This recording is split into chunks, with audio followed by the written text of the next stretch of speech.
arguably the world's most renowned racetrack. From the get-go, they know I need to be on it. We knew the competition is going to be even harder now. You could feel the pressure. It was intense. I was pretty nervous. I reckon there's going to be a few surprises. It's not like any other track in the world. It's a scary track. The elevation changes are incredible. So many blind turns. If people miss their braking point, if people get scared at the wrong moment, you're straight into a wall. We're getting close to the final, and they knew someone is going home. They could sense it.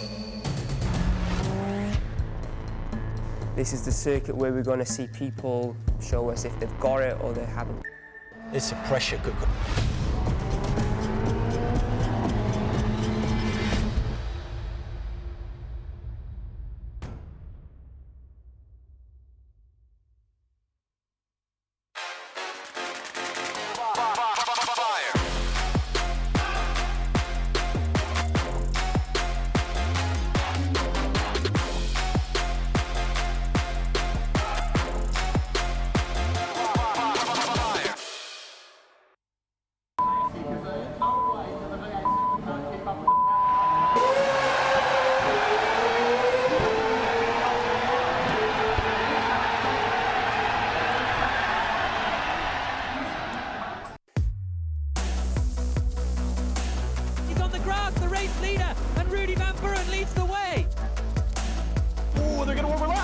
Contact.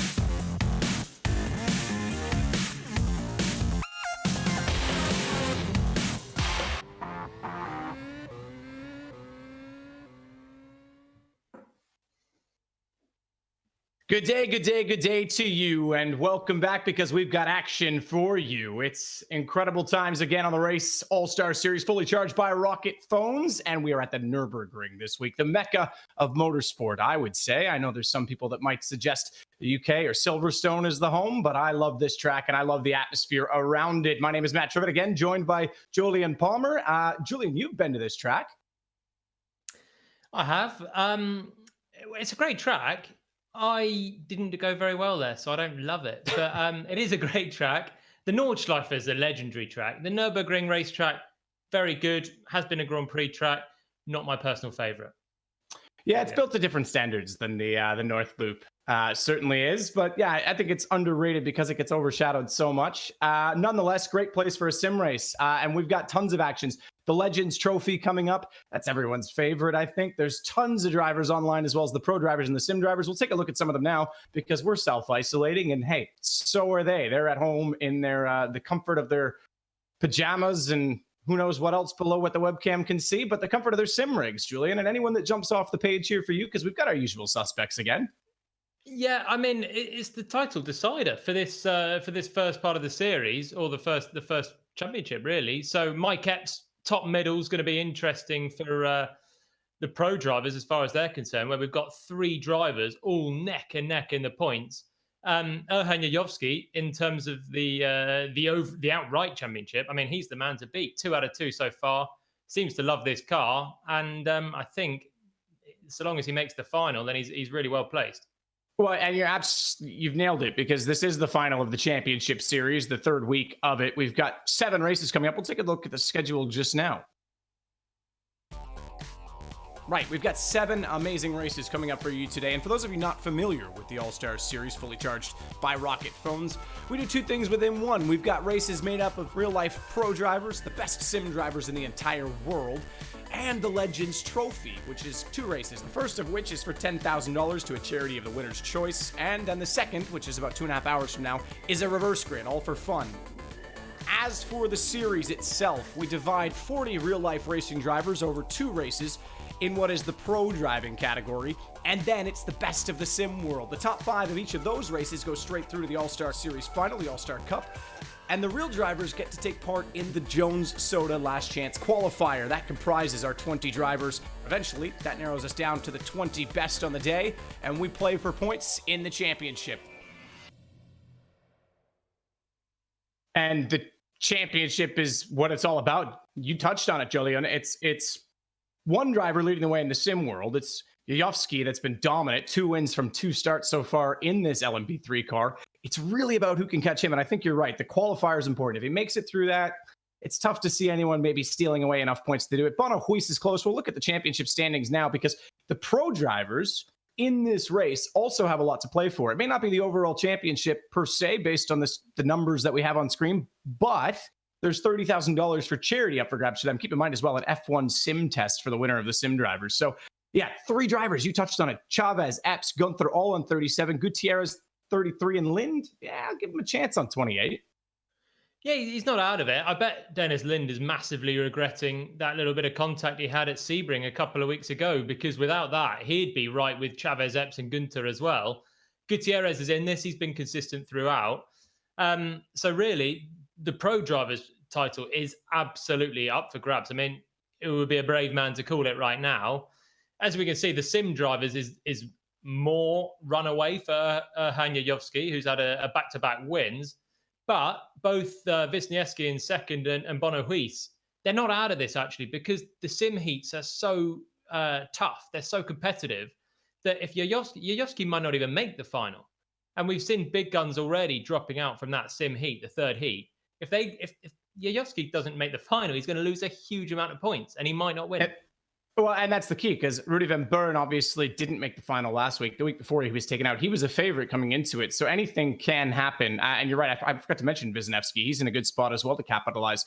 Should that happen, I mentioned it as well, though. We do have our Legends race again. I should say all, but most of the big names in motorsport, both past, present, and very much right now, right here, are with us again today. They'll be back in the McLaren M23. And I believe Emanuele Pirro is standing by. He's been a star of this series, so we hopefully can get a chance to chat with him.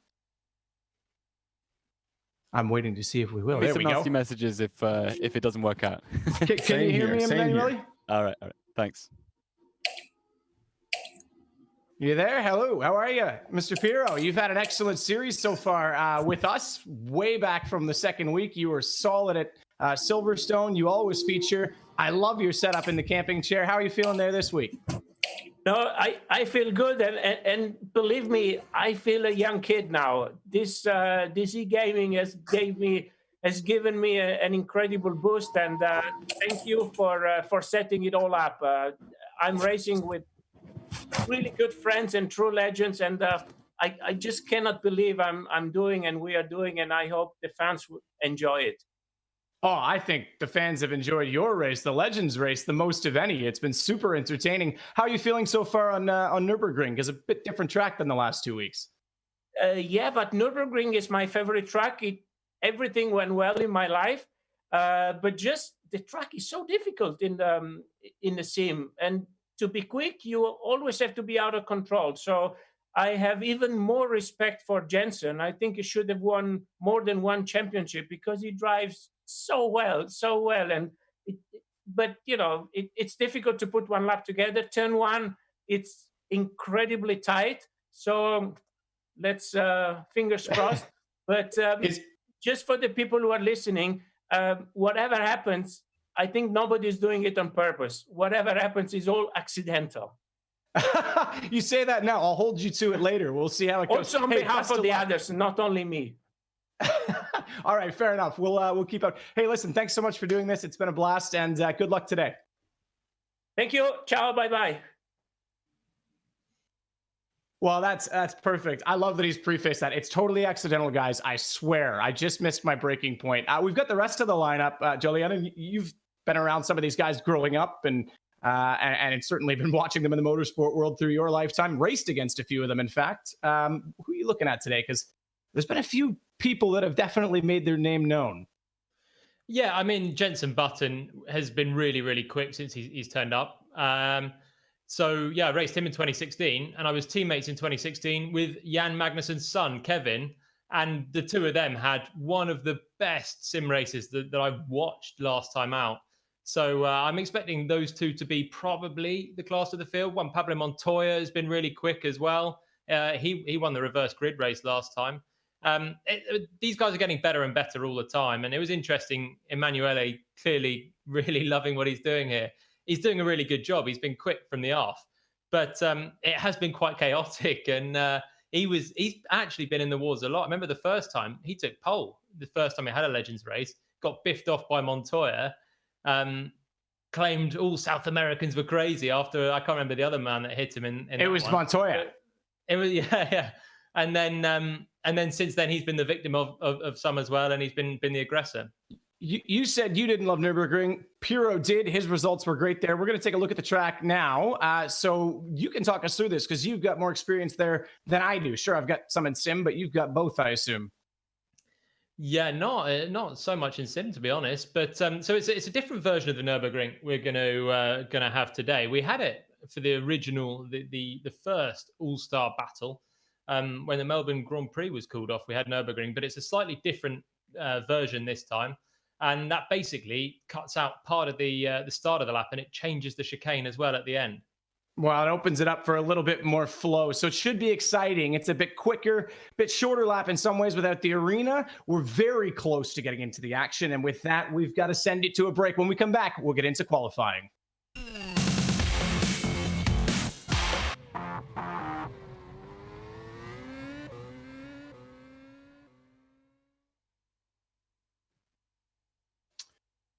Right, and we've got a little bit of time now with the online crowd, so we've got some on board of the track, actually. So as you say, it is a little bit different. We don't have the arena section, and we've got the touring car chicane as opposed to the GP Formula chicane. Talk us through this, because there's quite a bit of, I think there's a hidden rhythm to this track that some people don't find right away.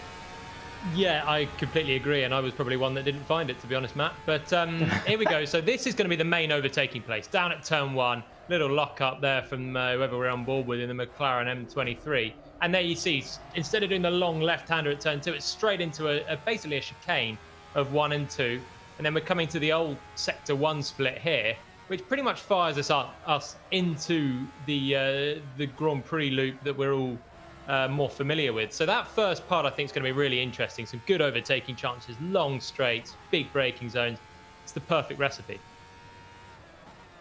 It is. I think it's a great recipe, and like you say, sure, the Nordschleife is legendary, but this is essentially, this layout is part of the 24-hour race that includes that loop. It just obviously cuts back onto the main straight, and they do it all again. The M23, great car. It looks actually pretty stable around here, and it's not nearly as bumpy as what we had at Lime Rock, so maybe it won't be as ridiculous to try and control. A little more overtaking opportunities as well. That was something we saw. Obviously, Button and Magnussen, phenomenal race.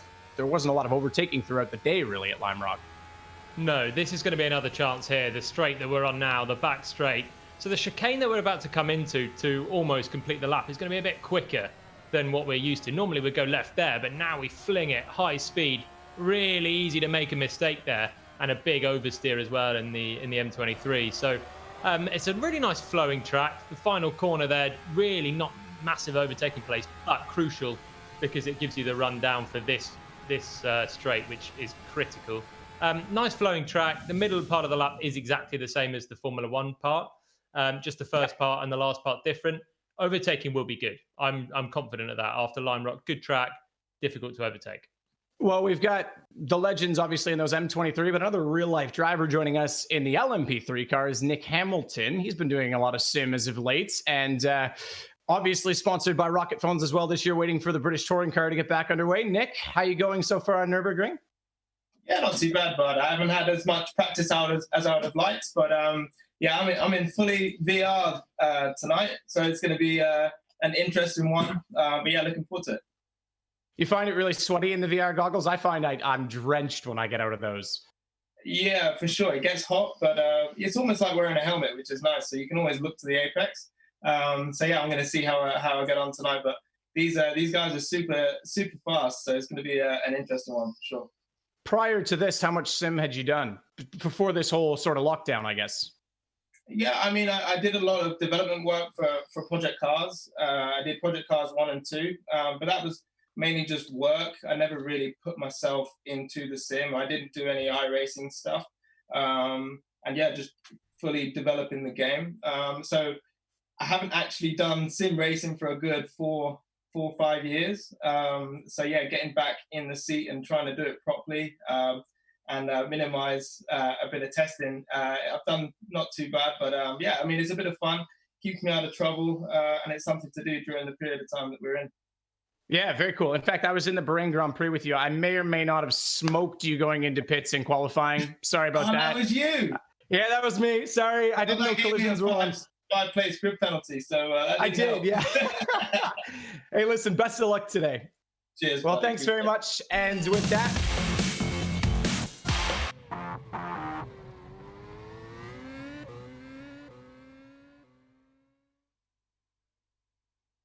and we get back underway because qualifying is just around the corner. Our pro race number 1 coming up. And Julian, obviously, there's a lot to look forward to in this race, but the pro racers have the most to play for in terms of the championship in many ways. Yeah, it's just so close. We've still got all the pressures of a normal championship, basically. 3 drivers tied on points at the top.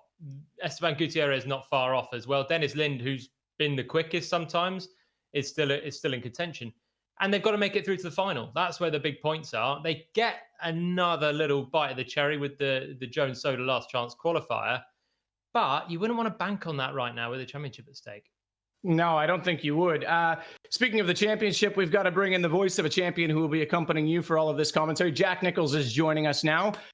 Jack, you've seen all this go down. It's been a ton of fun, I'm sure, from your perspective as well. But looking forward to this one?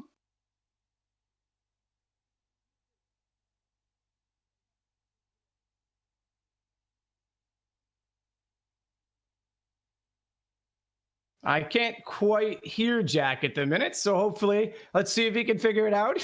Yeah, He's got a lot. I unmuted and now we're good. Got a lot going on over there. Aren't I? Yeah, so as I was saying, I said some great stuff, but I can't remember what it was now. But yeah, it was. It's great that the championship is going to mean something. You know, the first couple of races we had these sort of battles and one-off showpiece events, and they were great. But now, can Hanyayovsky wrap up the title? Can Gabby Chaves win the pro driver title? I mean, this is sort of what it all comes down to. And these are the drivers that are going to be in the pro race.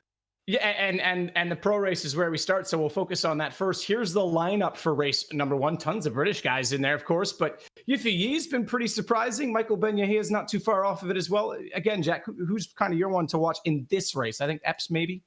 Yeah, Mike Epps. He's the one, really. He's the one in title contention for the professional racers. So you've got to keep an eye on him, quite frankly. What can he do? He's been in the wars a little bit, especially at Sebring. Then he was much more clean and tidy last time out at Lime Rock.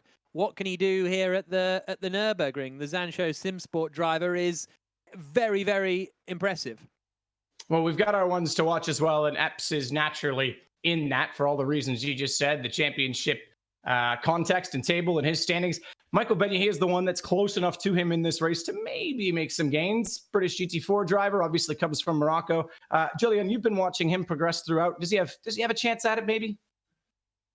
He's definitely got a chance to make the final here. I think Epps, I completely agree. He's been very, very strong since he turned up in this series. But I think Yifei Ye is going to be in with a shout of getting through as well. Harry Tinknell was improved last time out. That'll be interesting. But yeah, Ben-Yahia, he's been getting better and better with every week. And I think I kind of expect him to make the top 5 this time. All right. Well, I think qualifying straight underway, so we're not going to waste any time. I'll let you two take it away and get into it. Thank you, Matt. Good afternoon, everybody. The Race All-Star Series, fully charged by rocket phones, is underway. And this is the man, Mike Epps, who in the pro drivers standings is right in the fight. He's currently 5th in the championship, joint level on points with Gabby Chaves and with Max Guenther. There you can see Epps in the bottom left-hand side of your screen as he shifts up through the gears and then through this incredibly quick left-right. The commitment you have to chuck in here and bounce over those curbs and try not to cut as well, because you go one wheel over and your lap time's going to be disqualified. So let's see what Epps can do. We're looking for, I reckon, a mid to high 1 minute 35. Here comes Epps across the line now. Whoa, a 1 minute 35.1. 7/10 quicker than Galal and Ye and Bradley Smith. That's a big lap straight away, Jolyon, from Mike Epps. Yeah, I think that's going to be that done, really, isn't it? Well, I don't think we're going to see more than one lap from anyone here, which we did see at Lime Rock last time out with the lap being shorter. Here we're into pretty much double the lap time, basically, 1 minute 35.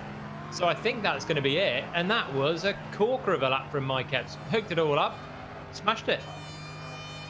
Here now is Michael Ben-Yahia, the other driver we were looking at.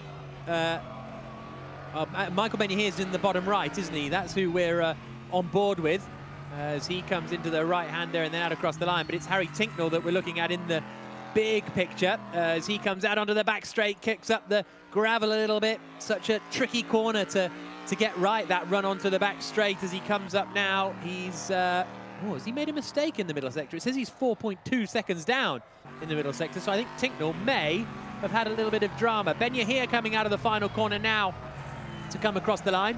We'll see where the Moroccan goes. There he is in the bottom left.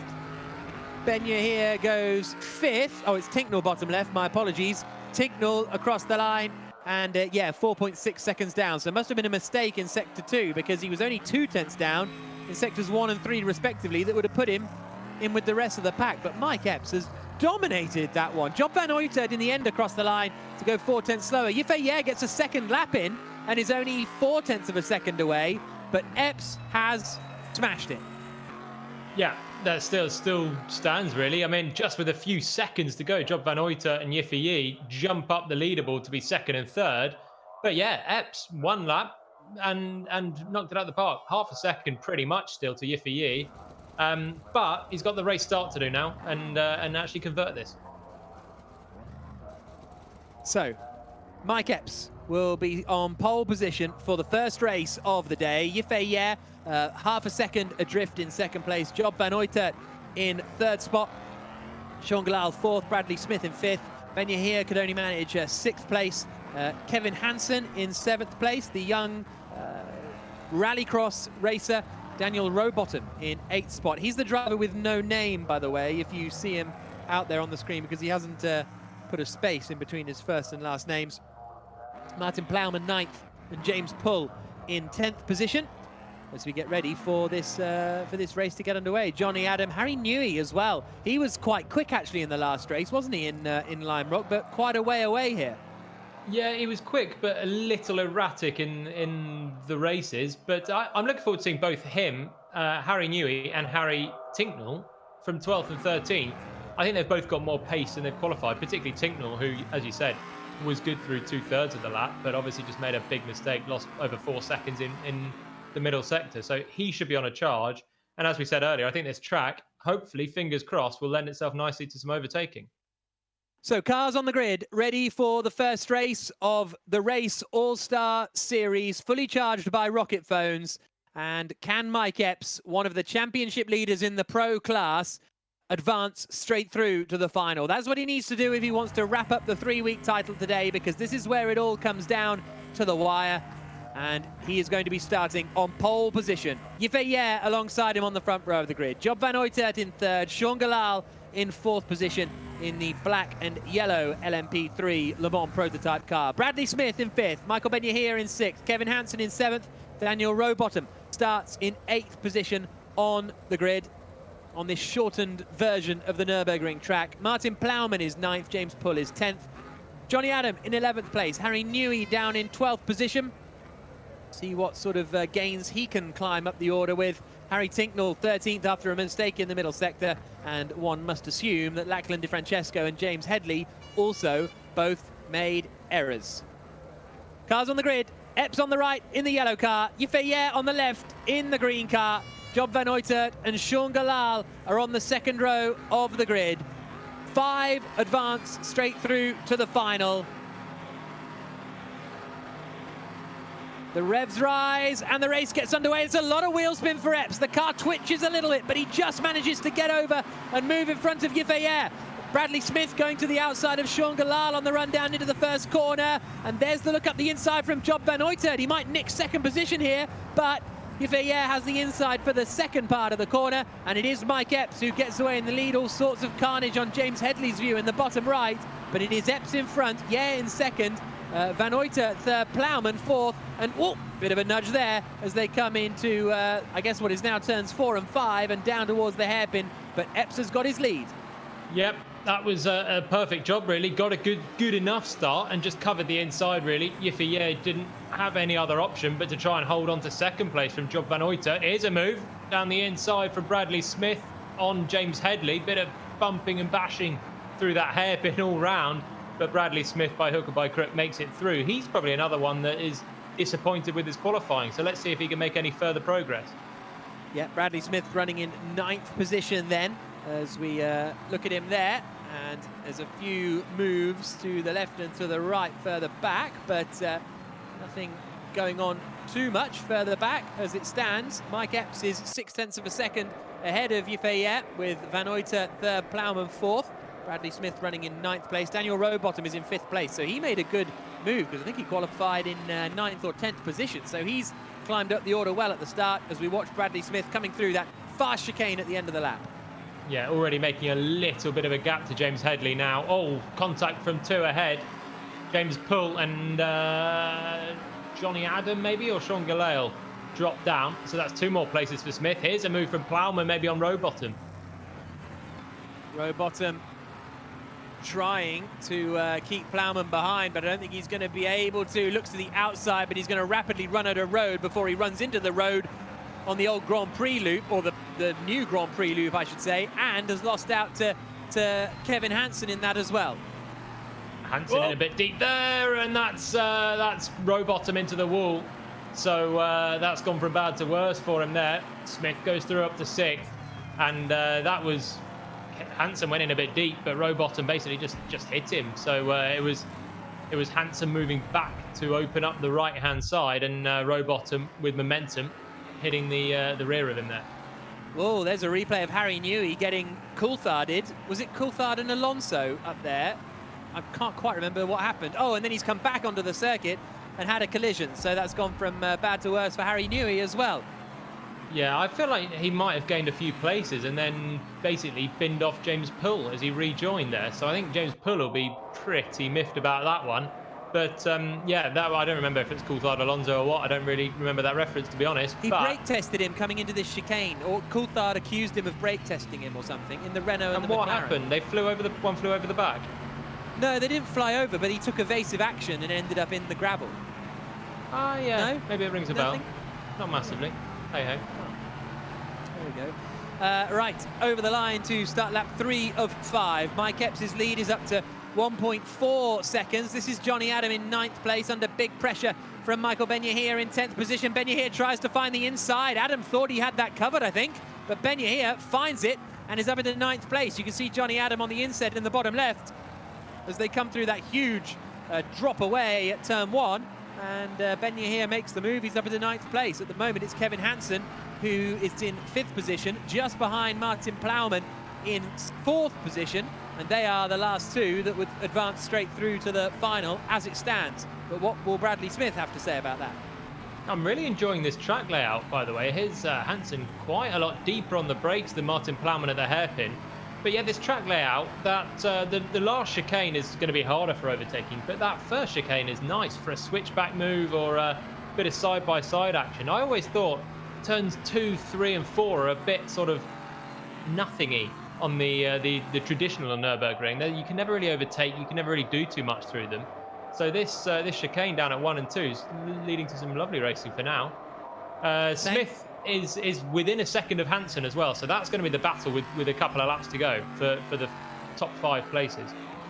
Thank you to MG Katravinsky on the YouTube chat who said it was the 2003 European Grand Prix with Alonso and David Coulthard. So there we go. Epps across the line now to start lap 4 of 5. 2 seconds up the road from Yifei Ye. This is a commanding drive from Mike Epps. You see him sort of rise in the seat as he bashes the brake pedal and sort of pushes himself a little bit higher in the seat. Fascinating stuff.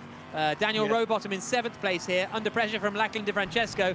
He goes to the inside, DeFrancesco, but he's too far back to do anything there, although he's going to be massively compromised. Rowbottom coming out of turn 2. No, not really. That's why you're the driver expert. Well, to be honest, I don't think DeFrancesco made the most of that. He should have had a better line through turn 2, but didn't really manage to close up on the exit. So I think you were kind of right, but it didn't materialise how I thought either. But yeah, so where are we up to for the top 5? DeFrancesco, someone's just dropped down out of that. Oh yeah, you can see in the top of the corner, a car rejoining off the track there. It's Rowbottom, isn't it, who's tumbled? It's Rowbottom. So that he had a great start, and it's just really got away from him in this race, because he was actually in the top 5 battling with Martin Plowman early on.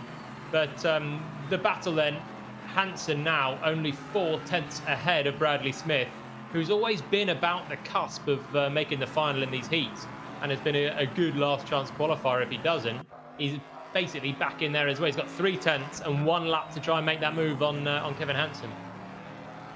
Kevin Hansen, well, he's only 0.2 of a second in front, isn't he? As they come, in fact, they're right together coming through the chicane. The battle for 5th place and the final point-scoring position as Bradley Smith tries to bop his way past Kevin Hansen down the start-finish straight towards turn 1. They're both closing in a little bit on Martin Plowman. We're on board with Bradley Smith into the first corner. This is the first race of the day in the race All-Star Series, fully charged by rocket phones. He's gone in deep there as Hansen and Bradley Smith tries to get his way through.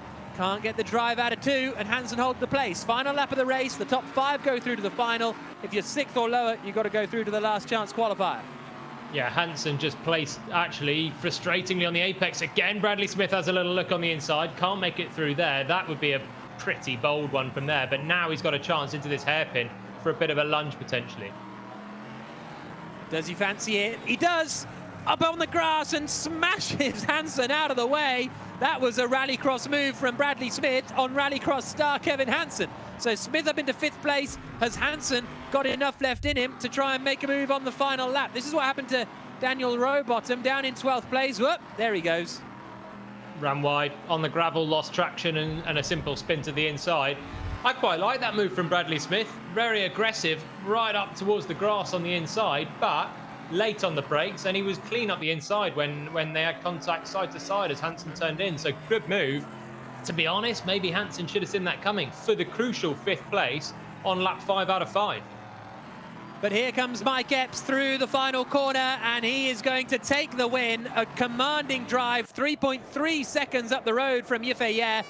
Job Van Uytert finishes in 3rd position, and Plowman is just going to finish 4th ahead of Bradley Smith in 5th. So those are the top 5 that advance straight through to the final. Epps with the win, Yifei Ye in 2nd, and Job Van Uytert in 3rd. This is the replay of that move. It's a robust one. Ah, it's a beauty. That's an absolute beauty. And I think Kevin Hansen moved a little bit in the braking zone as well, which actually made it more sketchy than it was lined up to be. I think he shifted slightly to the inside, and basically Bradley Smith had to take a bit of avoiding action whilst lunging on the inside. Love it. So here's a look at the results of the first race. Mike Epps, Yifei Ye, Job Van Uytert, Martin Plowman and Bradley Smith all advanced through to the final. Everybody else will have to go into the Jones Soda last chance qualifier. And I think we can now speak to our race winner. Is that Mike Epps? Yes, hello. Can you hear me? Hello. Yes, we can hear you. How you doing? That was easy, wasn't it? I wouldn't say that. I've put a lot of laps in. I've done a good 100 and something laps earlier today and yesterday, trying to get fast around here, and seem to have cottoned onto it so far. So yeah. How many laps do you normally do? Because you're usually a front runner. So because the title's on the line, have you stepped it up a bit in terms of effort? Yeah, well, anyone who's in sim racing will know every different simulator program you use has a slightly different feel to it. And with R Factor 2, I find I need to put a few more laps in than normal to get up to speed. There's just a few unorthodox things that you seem to have to do to go quick. So I just put the time in, get down to that time. I even use a bit of data. I've got Motec data, so I use the files off of that to actually do data analysis in between sessions and everything. There's so much you can actually do with sim racing outside of the actual program as well. So been using that and found a few little tricks to go quick, and it's paid off at the moment until we get to the final where all the sim boys are ahead of me. So cool. Well, best of luck for the final. Mike Epps is straight through, but next up we're going to have the first Legends race.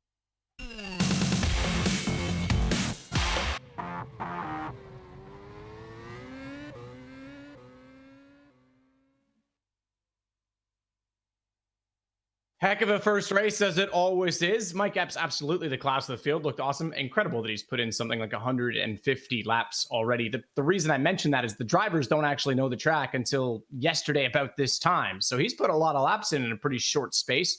And I love that he's using data, because I know a lot of the pro guys are doing the same thing. They're using all the Motec and throttle sensors and brake points and pressure. It's incredible how much you can actually do.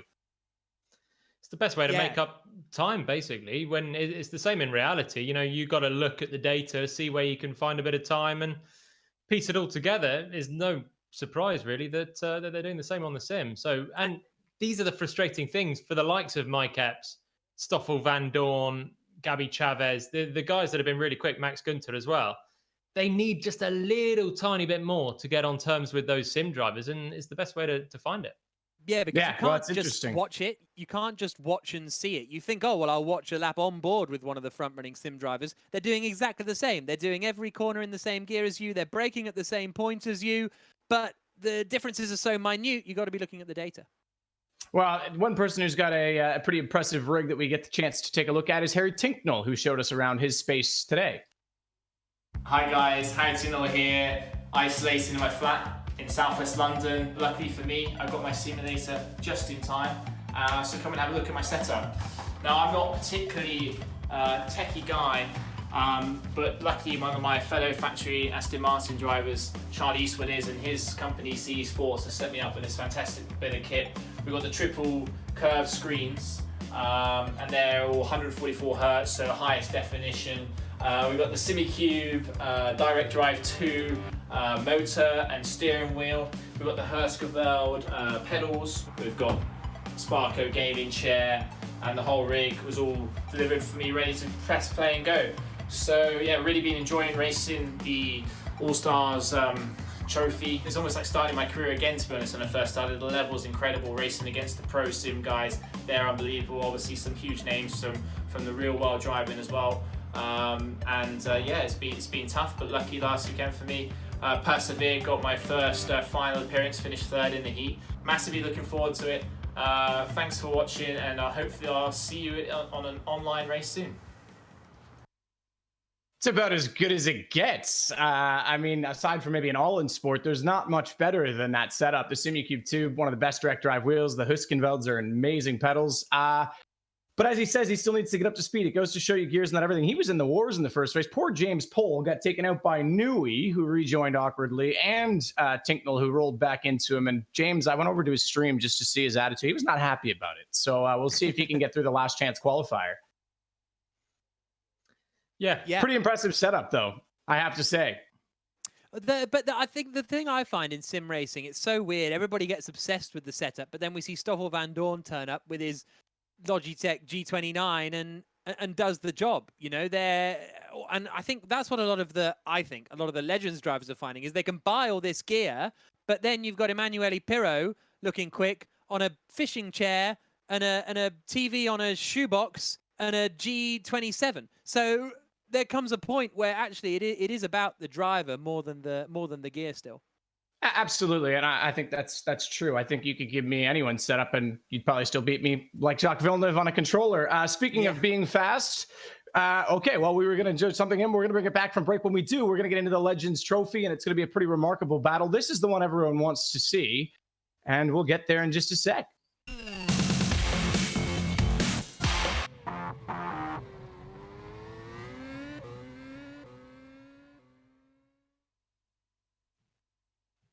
And welcome back to the Race All-Star Series, fully charged by Rocket Phones. We're getting ready to get into the Legends race. We're not going to waste any time. We've got our 5 first real drivers through to the final, but this is where the excitement has been. And I have to say, Jack and Jillian, I've seen some practice times, and I think 2 seconds divides the whole field. We'll take a look at the lineup again now to remind everyone. One person I want to give a shout out to, Petter Solberg, joins us again. Had a rough first week, but now he gets a chance to redeem himself and actually experience the race properly.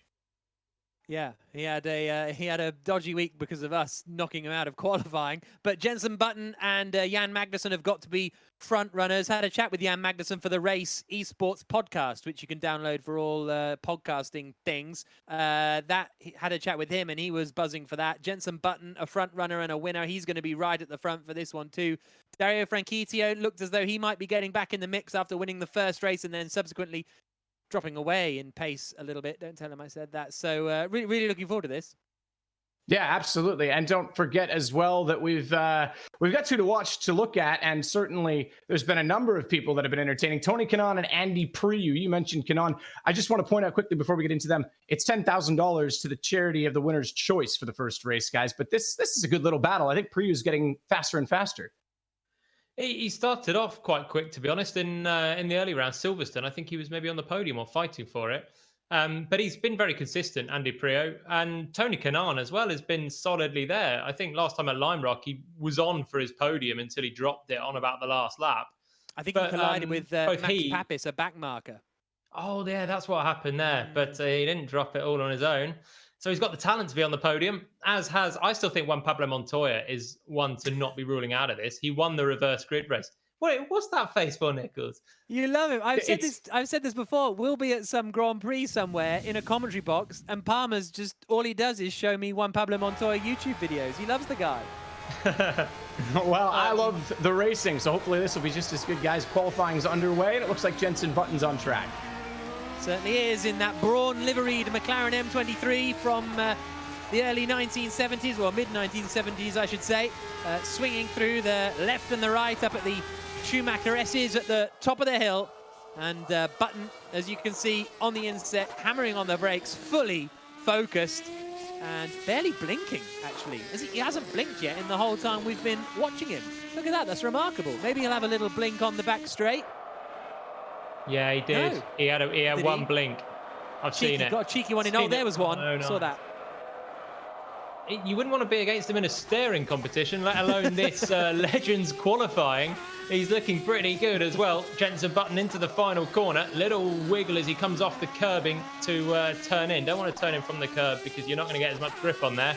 But here he comes across the line. We're going to get a benchmark time. And it's a 1:34.3 for Jenson Button. So that's a pretty quick time.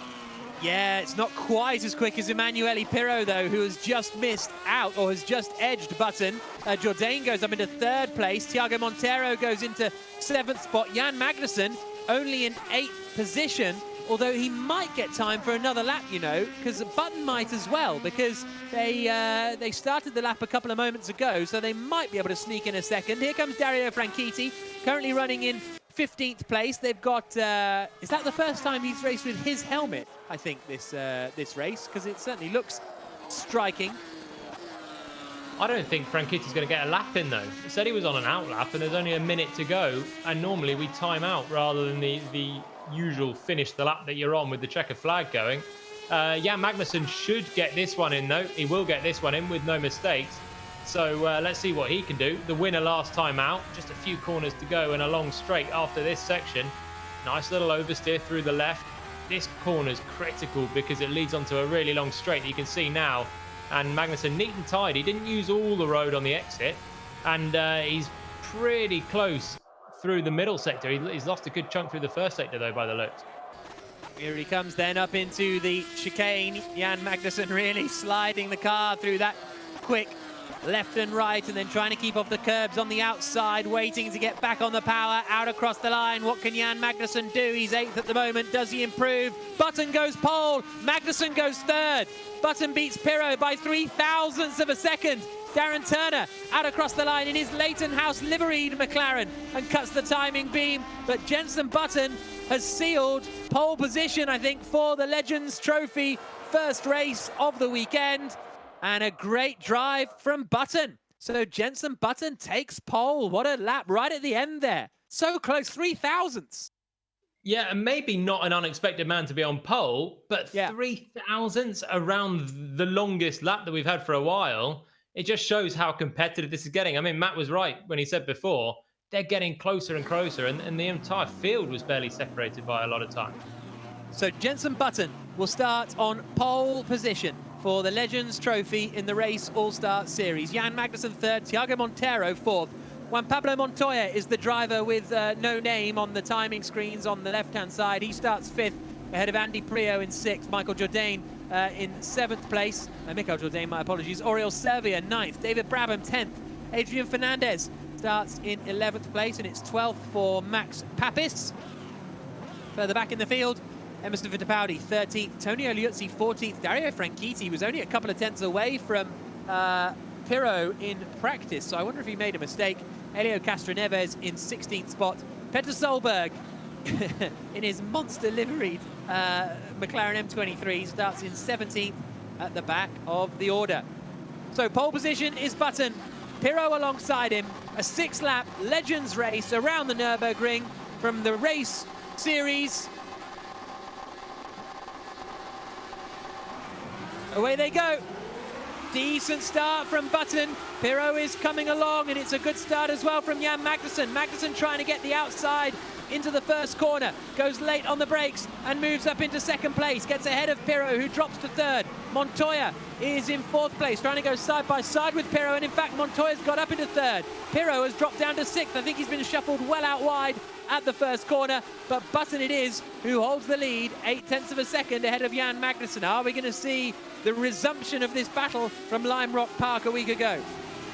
Fingers crossed. The two of them. Oh, chaos in the bottom right corner. You can see David Brabham coming across a load of cars, and he's going to have a massive whack there on the exit as well. So chaos unfolding behind. But yeah, Jenson Button got a brilliant start there. Really crisp, little wheel spin. And Jan Magnussen again, good start from him. Pirro, the big loser, and where's he unraveled in all of this? At the back, 14th, so he must have been caught up in that chaos down at the hairpin as well. Really tough on Emanuele Pirro after a great qualifying. So that 1 of 6, Jenson Button leading, 7/10 ahead of Magnussen. Here's Andy Priaulx that we're looking in the bottom left. He's in the white car trying to get past Michel Jourdain as they come up into the chicane. This is going to be a quick couple of corners. Does Pirro fancy it? Looks to the inside, late on the brakes, and gets it in. That's a great move from Andy Priaulx. Round the outside, and he's up into fourth place. Pirro is a driver that's been getting quicker and quicker as Jourdain has a bit of a moment at the final corner. But yeah, Priaulx now up into fourth spot. Yeah, serious tank slapper from Jourdain on the entry to the final corner. But yeah, nice move from Priaulx. Committed, fast corner that. Not one I was expecting to see a huge amount of overtakes on, just because there's a very small braking zone. But really tidy move. Priaulx up to fourth.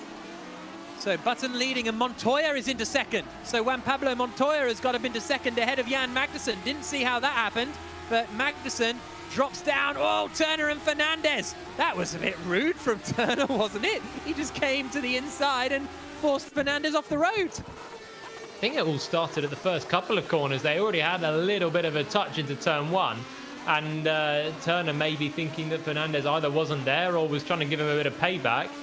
Not a very nice move from him, though, to be honest there. So Fernandez feeling pretty aggrieved, but losing the place ultimately. Here's our lead battle then. Jenson Button just stretching his legs to 1.6 seconds ahead of Montoya and Jan Magnussen.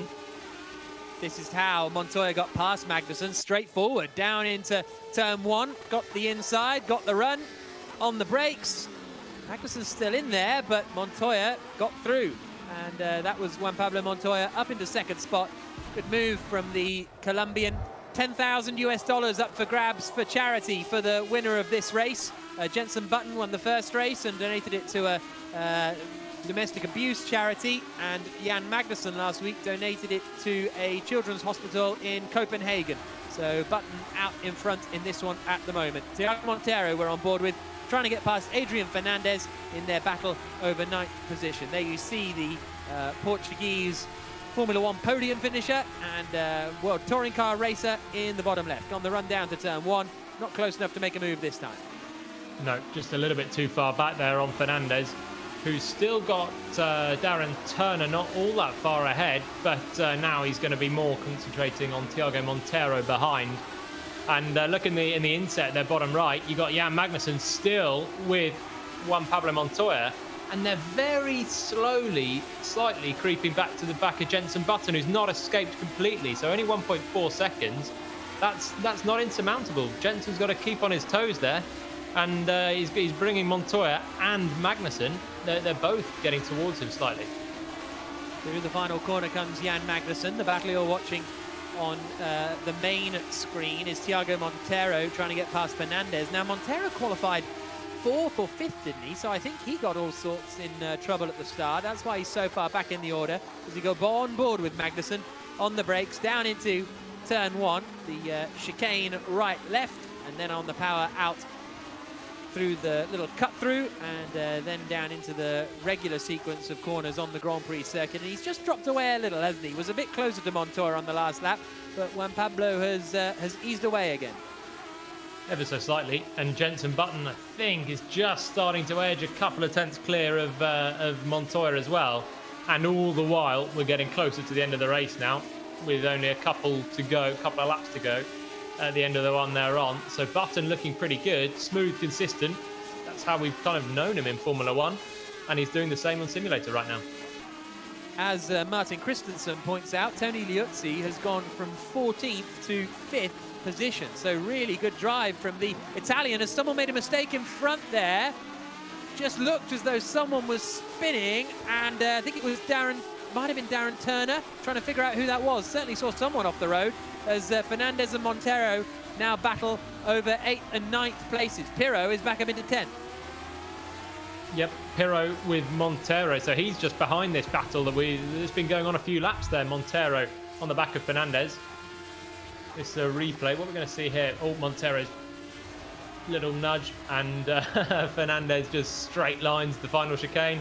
That'll be his best lap of the day so far then. Lap 4 of 6 in the Legends Trophy here in the Race All-Star Series. Tiago Monteiro, you're seeing in the bottom left. We're on board with Emanuele Pirro in 10th position, as he qualified second, had a incident at turn 2 on the opening lap, dropped well down the order, and is now trying to climb back up the field, running in 10th place behind Monteiro, coming down towards the chicane at the end of the lap. It's not going to be the slow left-right that you might be used to. It's going to be the fast left-right, bouncing all over the curbs as Pirro tries to get up into 8th place. Button's lead over Juan Pablo Montoya up to 2.2 seconds now. And there's a bit wide from Monteiro. This could be Pirro's chance, Jodian. Yeah, this should be nice and comfortable there. Monteiro had a bit of a tank slapper through the final corner. Just saw him inset, holding the slide, and there's a slight 1 second delay. Then you saw it in the main picture, and through goes Emanuele Pirro, who's had quite a good recovery. He was down in 14th, basically last on the first lap, having qualified on the front row, and he's now back up to 9th. But just a shame that we've not seen him try and take on Jenson Button, because basically nothing separated them in qualifying. 3,000th around a 1 minute 34 lap, so that was a shame. But yeah, for Button, he's just getting everything right now. 2.3 seconds, just inching away from Montoya, who's having a good drive, but not quite as quick as Button. Lap 5 of 6, there's Peter Solberg. We're on board with him now in 15th position, trying to close in on Hélio Castroneves in 14th position as they climb up the hill through the Schumacher S. Castroneves a little bit wide. There you see Peter Solberg in the inset, and this has to be the move. Does it? Is he going to be close enough? Looks to the inside, laid on the brakes, and past Castroneves. Round he goes. Not quite sure what happened there. It looked as though he had the move, but there may be a wheel bang on the exit. Yeah, I think there was just a wheel bang through the apex of the corner, and then sent Solberg spinning. I thought he was going to have a super rallycross save there, but lo, it was not to be. Just saw him with an armful, the biggest armful of opposite lot, but he couldn't save this one. David Brabham up the inside of Max Papis for 12th position as we now go on to the final lap of the race. A reminder, there'll be another Legends Trophy race later on. It'll be a reverse grid race, which is always chaotic and entertaining, as Brabham moves up into 12th position ahead of Max Papis. There you see Brabham in the bottom left, coming through the right left at turns 1 and 2. And then out onto the little straight down towards turn 3. But Jenson Button's lead now 2.8 seconds over Juan Pablo Montoya. Magnussen third, Priaulx fourth, Liuzzi fifth. And we've got Tiago Monteiro completing the top 10 at the moment. Brabham has got up into 12th position. Here's a replay. Oh, so this was just a nice super slow-mo of Solberg's slide. If anyone was going to save that, like you say, Joey, it was going to be Petter. But he couldn't quite. Even from the most impossible of angles, I still wondered if he might have done it, but but no. Good drive, though, from Jenson Button. 2.6 seconds clear. He's going to surely win this one.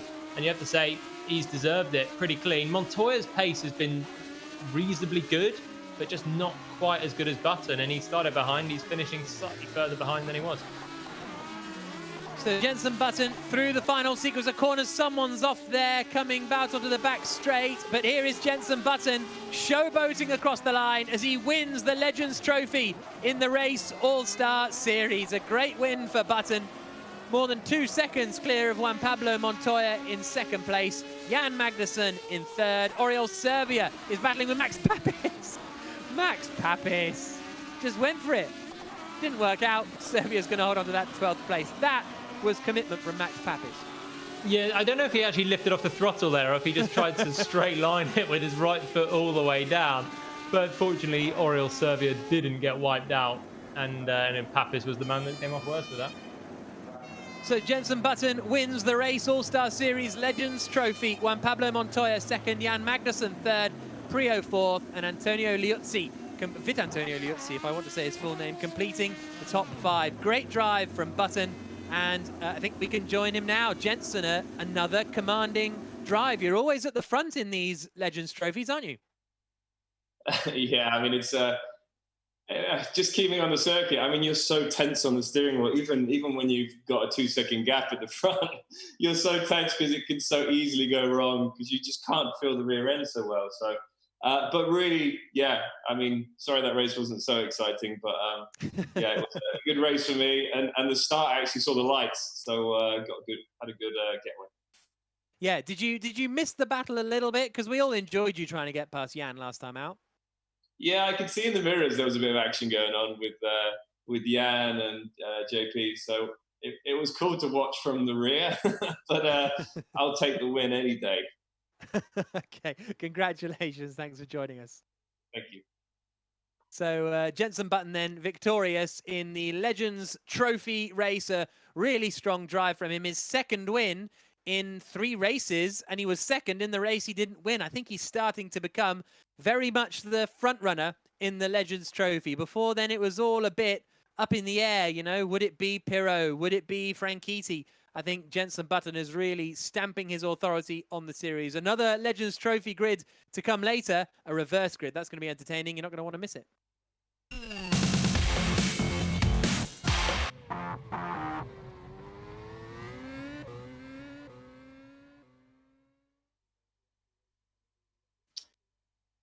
And don't discredit what we just saw from Button, but also what Pirro said in the interview earlier, that he's so fast and he drives so well. He was deserving of more than one championship in F1. Just quickly, I want to mention something we've got going on today, just as we do every single week. Rocket phones. I finally got mine in the mail, just actually this morning. Sweet 3D screen. You actually have a chance to win one of these. If you head over to their website, we'll put that up down below. All you have to do is answer a question with who are the 2 Williams F1 rocket drivers for 2020. We already saw one of their BTCC drivers in Nick Hamilton a little bit earlier. And there's actually a promo code you can use as well if you want to grab one. So just put in race offer and you can get a discount by doing that. Pretty cool little giveaway. Pretty cool phone. I'm glad I got one now. That said, Jack, we've got a lot more going on. I think you're going to get a chance to talk now with Andy Priaulx, which is a legend in his own right. Certainly an incredible touring car driver, but looking pretty good as well in these M23s. Yeah, Andy Priaulx, thanks for joining us. A really strong performance there. It feels like you're getting, closer and closer to the front each time. Oh, well, I had a tough one this time. I mean, it's tough to get on the pace. These guys are really competitive, and we're sharing the sim, Seb and I. So we're fighting over the laps, but I'm really happy. I had a podium in the Sebring and a podium in the race before that. So getting closer and closer, but not quite there yet. Is there a reason why you're not quite there yet? Is it just a case of if Seb wasn't around, you'd practice more, or do you think these guys have a bit more experience or something? Oh, I don't know. I think it's like everything. I think you've got to commit to your craft, and I'm still learning. I mean, I'm the old school. I'm used to being in my bum. It's really to fine tune your skills whilst we're all staying at home. So, and watching Seb now in the pro session, it's going to be really tough. Yeah, thank you very much for joining us, Andy. Congratulations. See you in the reverse grid. So there we go. Maybe it's internet connection that is Andy Priaulx's issue with his pace. He's doing well considering he's got some laggy internet, isn't he? What, sounds familiar for you. Almost keeping up the pace with the top 3 as well. It's good stuff. I think that was a great race to watch, and I love what he said as well about just keeping skills sharp while at home. I know Pagano is someone who was quite vocal about that this week. The intensity and the focus required, even if before you get into the physics and that sort of the comparability of the driving aspects is still enough to make it valuable while I guess all of us are waiting for racing to get back underway. So pretty cool overall, I have to say, that more and more of the drivers are seeing the components and tools, I guess, that sim can really aid them in the real world. I wonder if that's true for us as well, Palmer, because if we'd just had, 6 months off commentating together, maybe we'd have gone back to BBC F1 and been rubbish. But, we're still in the groove, I might have lost my voice. Just turned up and been like, what do I say? What do I do? This is keeping me fresh. And you. It's brilliant. Oh, man. Well, it is brilliant. Listen, there's lots of stuff going. It's beautiful weather right here. And everybody's like sunbathing in their gardens. And I'm in the shed in my garden, screaming my head like the whole road can hear me. It's a little bit embarrassing. It's not embarrassing. Be proud of it. I think we've got something awesome going on. And that's what I was going to say. We've got so much going on the race, not just here, but also on therace.com, the-race. You can see it down below. At We Are The Race on Twitter and Instagram for lots of coverage about Formula One history, lots of stuff in the racing world, even though we're not on track. And obviously, of course, all of this incredible esports action. We'll have updates coming up after this race, after the championship, because we're about to get back into it.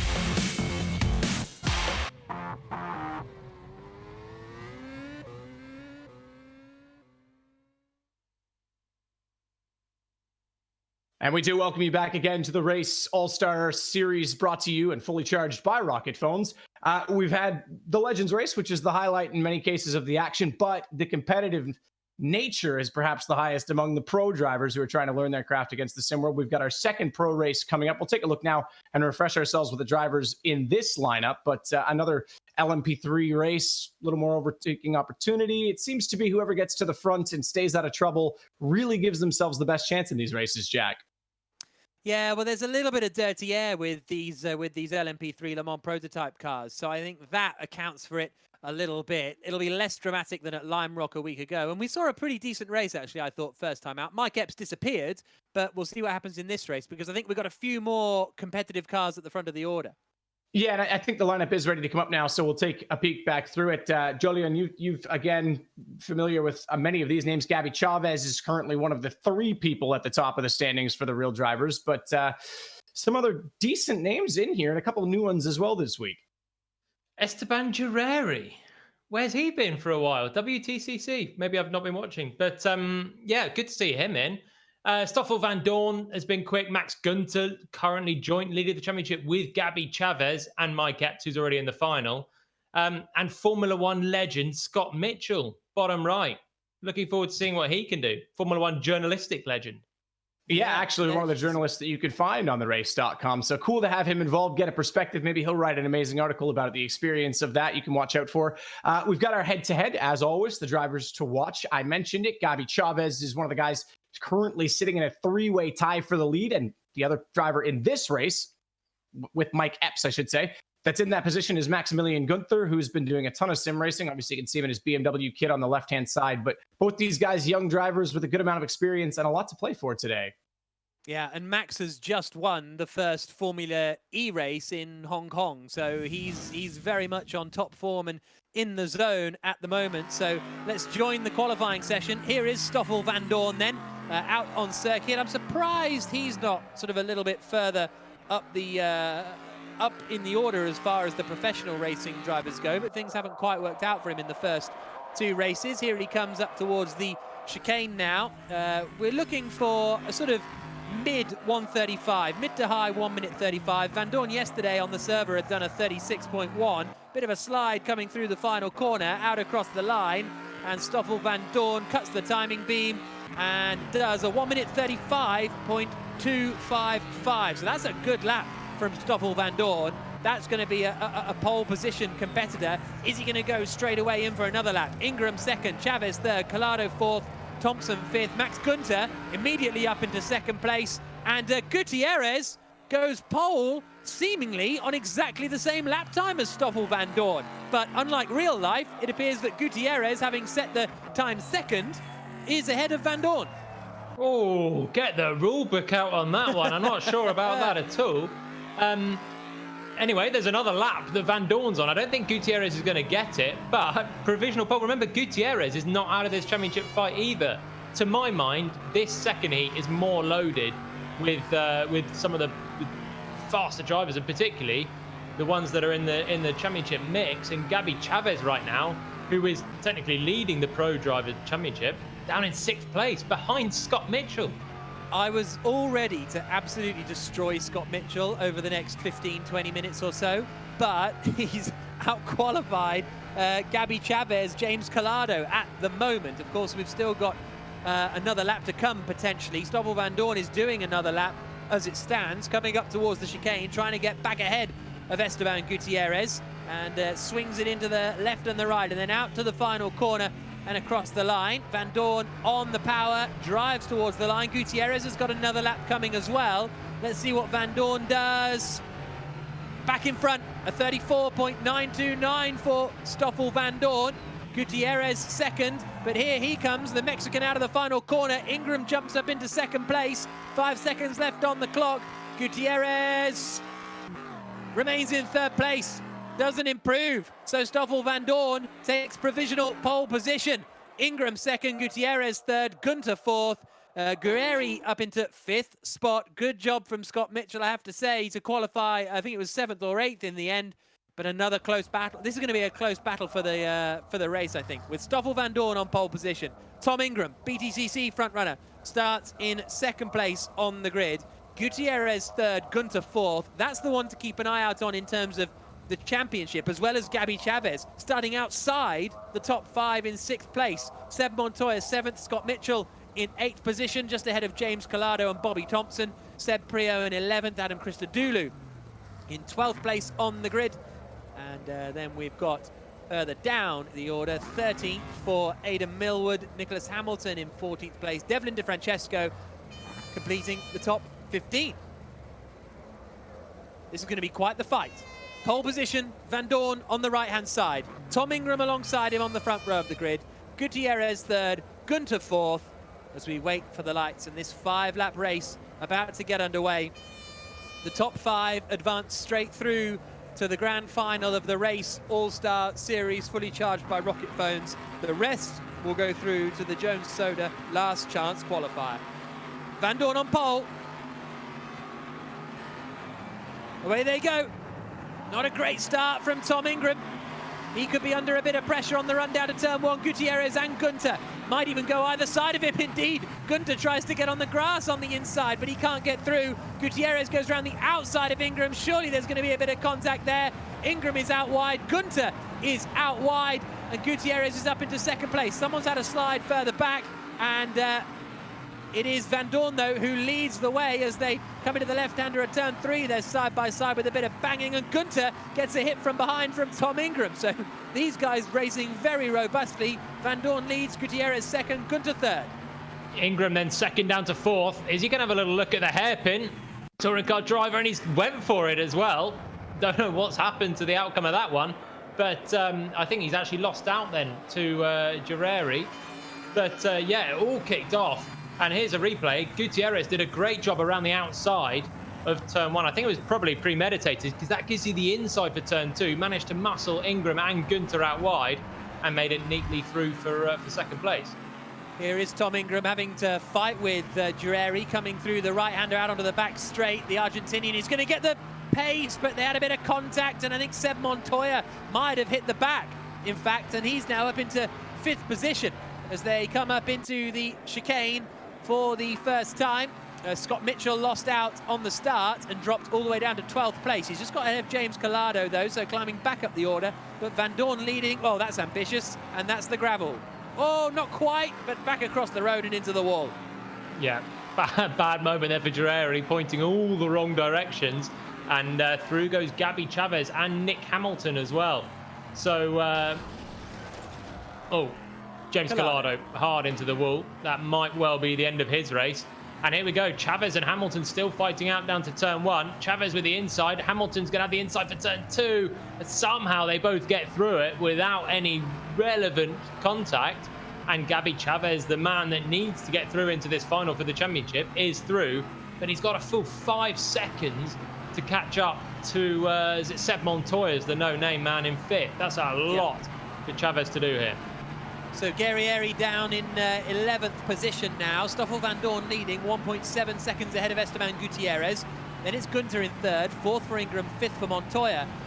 And as you say, I can't see Chaves getting through here, straight through to the final. He's the points leader in the pro class in the final race of the final race weekend of this 3-week mini-series. And I don't think he's going to be going straight through under the ABK Beer Bridge. He's going to be down into the Jones Soda last chance qualifier, surely. Well, he's actually made the Jones Soda last chance qualifier his own in the last couple of weeks anyway. So I don't think he'll be too perturbed by that right now, because at Sebring, he had a great final and he only got there through the last chance qualifier. So it's not the end of the road for him, but certainly there'll be huge pressure on him in that last chance qualifier that's coming up a bit later on, assuming he can't find what is now 4 seconds to Seb Montoya. So the gap is coming down. Stoffel Vandoorne onto the brakes into the first corner. Gutierrez in 2nd, Guenther 3rd, Ingram 4th, Seb Montoya in 5th, Gabby Chaves 6th, then Nick Hamilton, Devlin DeFrancesco, Seb Priaulx and Aidan Millwood, the top 10. We've still got Mitchell, Thompson and World Touring Car frontrunner Esteban Guerrieri running in 13th position as you look at Stoffel Vandoorne on the inside in the bottom left on lap 3 of 5. Chaves still a good enough distance from Montoya. I don't think we've seen Seb Montoya in a final yet. I certainly can't think of a time where he has been. And Tom Ingram as well, really impressed with him. He lost out at the start, remember, but he's made a huge leap this week. So Tom Ingram looking good for the final, certainly. And they're all a little bit spread out now in the top 5. And they don't need to fight tooth and nail for the last position. The top 5 will be going through. And it's the final where they do need to fight, because that's where the points are awarded. On board with Devlin DeFrancesco. Running in 8th place at the moment. That's Nick Hamilton up in front. Gabby Chaves not really making much progress on Seb Montoya. As they come up towards the chicane again. Lap 3 of 5. At the moment, it is those top 5 that will be advancing straight through, and it's the official Mercedes drivers that are 1st and 2nd at the moment. Stoffel Vandoorne, the Mercedes Formula E driver and 3rd driver for the Mercedes Formula 1 team, and Esteban Gutierrez, reserve driver for Mercedes. Those are the top 2, and BMW running in 3rd spot at the moment. Here comes Seb Priaulx. He's getting a great run here on Devlin DeFrancesco. DeFrancesco sees it coming, comes over, covers the inside fairly comfortably for the moment, as we see a bit of contact there. That could allow Aidan Millwood into the fight in 10th position as Seb Priaulx goes to the inside. Oh no, come on DeFrancesco, that's a bit over the top. Yeah, that's got to be a pen, that has, for DeFrancesco. Not sure if that's actually going to happen on this, but you can't be putting a driver on the grass on the straight there. I think he probably, to be honest, just misjudged the distance that Seb Priaulx was behind him, but a little bit naughty, kept the place, but yeah, I think the stewards would be deeming that one pretty poor. Nice fight, 4 of 5. Aidan Millwood now, we're on board with in the bottom right as he watches this battle unfold. Priaulx tries to sell the dummy and then go around the outside. That's a good effort, and he's going to pull it off. Great move there And Seb Priaulx goes round the outside of DeFrancesco, and now Aidan Millward is going to try and take advantage of that. He's in the white and orange car at the back of the queue. You can see, I think Andy Priaulx is lurking just behind Seb in the simulator they've got set up there at home. Onto the brakes, into the chicane, and Seb Priaulx up into 8th spot. It was a lovely move around the outside. Not a move that I've maybe ever seen, that one, but it was good. Slightly all four wheels off the track, but given he was shoved off the track earlier in the lap, I think we'll forgive Seb Priaulx that one. And he's through into 8th place and 3 seconds behind Nick Hamilton, who's doing a really good job as well, has to be said. A lot of drivers impressing right now. Mainly the big guns are doing a good job, but Ingram in 4th, Hamilton in 7th, doing good jobs in my eyes. And look who's coming to join the party. Scott Mitchell at the rear of these four. The race Formula One journalist is in 11th place at the moment, just behind Millward as they come out onto the straight down towards the hairpin. Stoffel Vandoorne is on his final lap though, in the lead of the race, having a good run. 2.7 seconds clear of Esteban Gutiérrez. Guenther in 3rd position, and it looks as though that's how it's going to end as they come out onto the back straight for the final time. Gabby Chaves is going to miss out. He's going to be through to the Jones Soda last chance qualifier by the looks of things, which is not where he wants to be. But Stoffel Vandoorne through the left, through the right, over the curbs, through the final corner, and it is going to be the win from pole position for Stoffel Vandoorne, out across the line, straight through to the final. Esteban Gutiérrez across the line in 2nd, Max Guenther 3rd, Tom Ingram books himself in the 4th place, and there's Nick Hamilton in the VR that you're seeing in the bottom left. So he's racing in virtual reality, surrounding, and he says you can look around and see the curbs and things like that. And Hamilton, in the end, finishes in across the line in 15th place.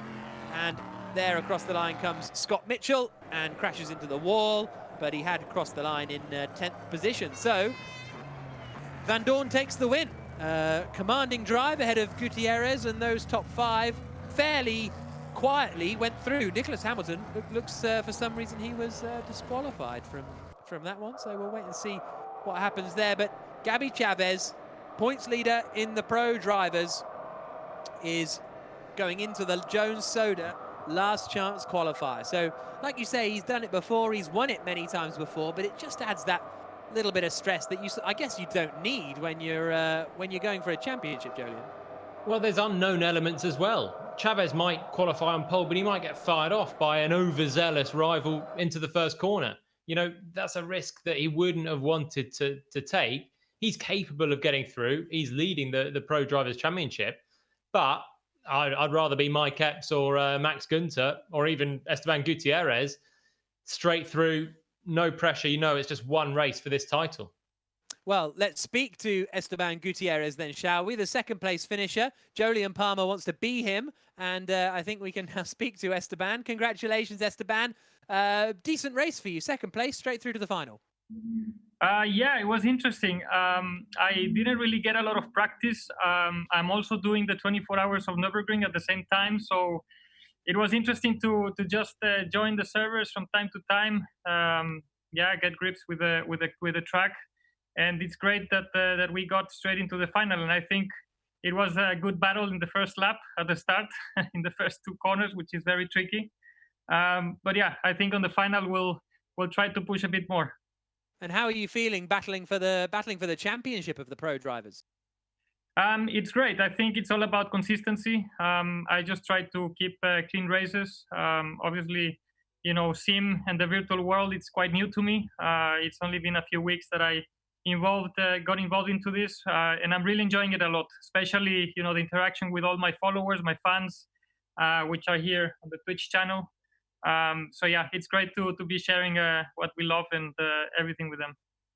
Cool. Well, thank you very much for joining us, Esteban. Best of luck for the final. Thank you so much, guys. Thanks a lot, and great job on the commentary and everything you guys do. Thank you. Better job on the driving, though, I think. So there's Esteban Gutiérrez, who is advancing straight through to the final. When we come back, we're going to be seeing our sim races in action here at the Race All-Star Series, fully charged by Rocket Phones.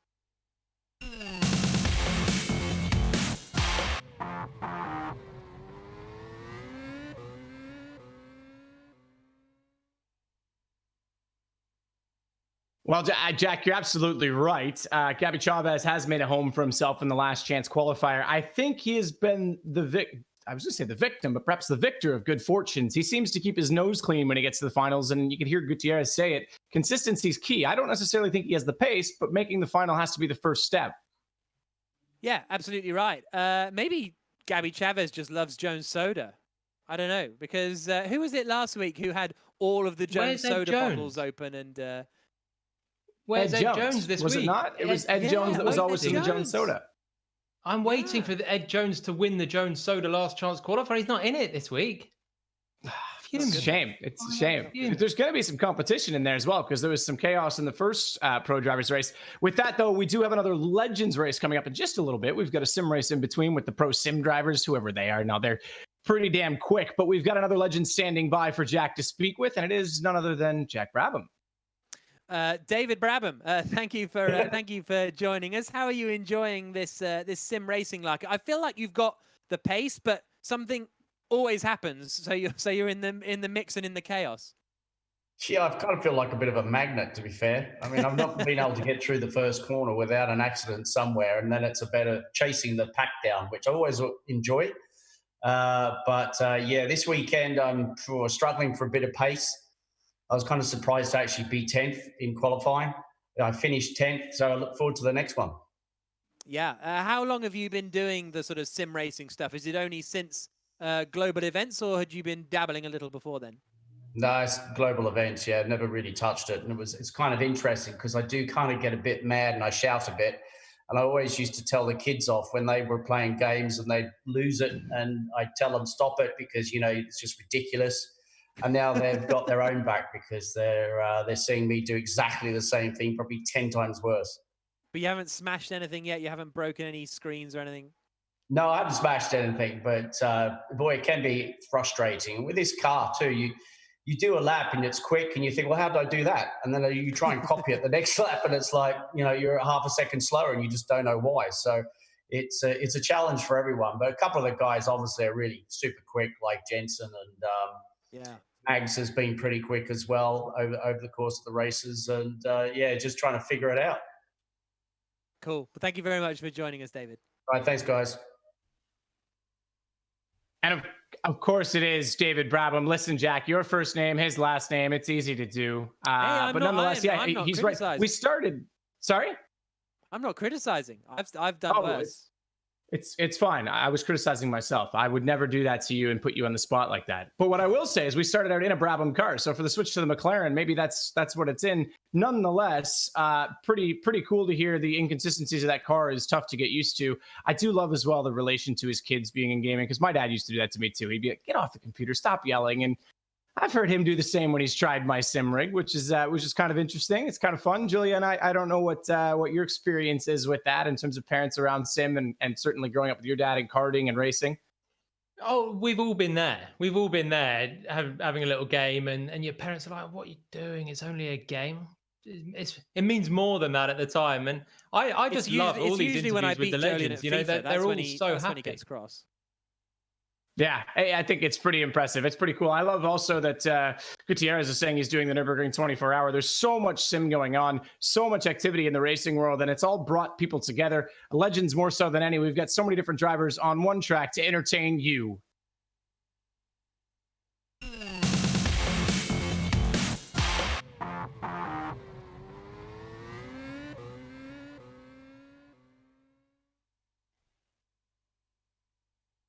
Lots more action coming your way on the Race All-Star Series, fully charged by Rocket Phones. We do have another Legends race coming up, a reverse grid. That'll be fun. But first and foremost, it's the world's fastest gamers, quite literally. And this qualifier is extremely important. The storyline is who will catch Erhan Yayovsky. He is at the top of the table, Nikodem Videski just behind, and then Bono Huis in third. But the qualifier has been as cutthroat as the final, because first to score points, you've got to make it in, and there's no last chance for these guys. As we say, Yayovsky is a world's fastest gamer finalist, but man, oh man, he's got some competition in this field, Jillian. Brendan Lee, Lucas Blakely immediately catch the eye in the right-hand column. Good to see them both back. The competition is it's fierce in this sim heat. They are the fastest in this whole series, really, and they should be, because this is their bread and butter. But yeah, Yayovsky, he's got to make it through this heat. And a 10th or 2 in qualifying could see him start outside the top 5 and not get the chance to be in the final where he's going to score the points. So it is all to play for. And naturally, our head-to-head is the championship leaders. It's quite a substantial lead. Yayovsky is obviously 2 for 2 in these cars, but Wisniewski's been pretty consistent throughout the entire series, and he's knocking on the door to capitalize should there be a mistake from Yayovsky, should he not qualify, Jack.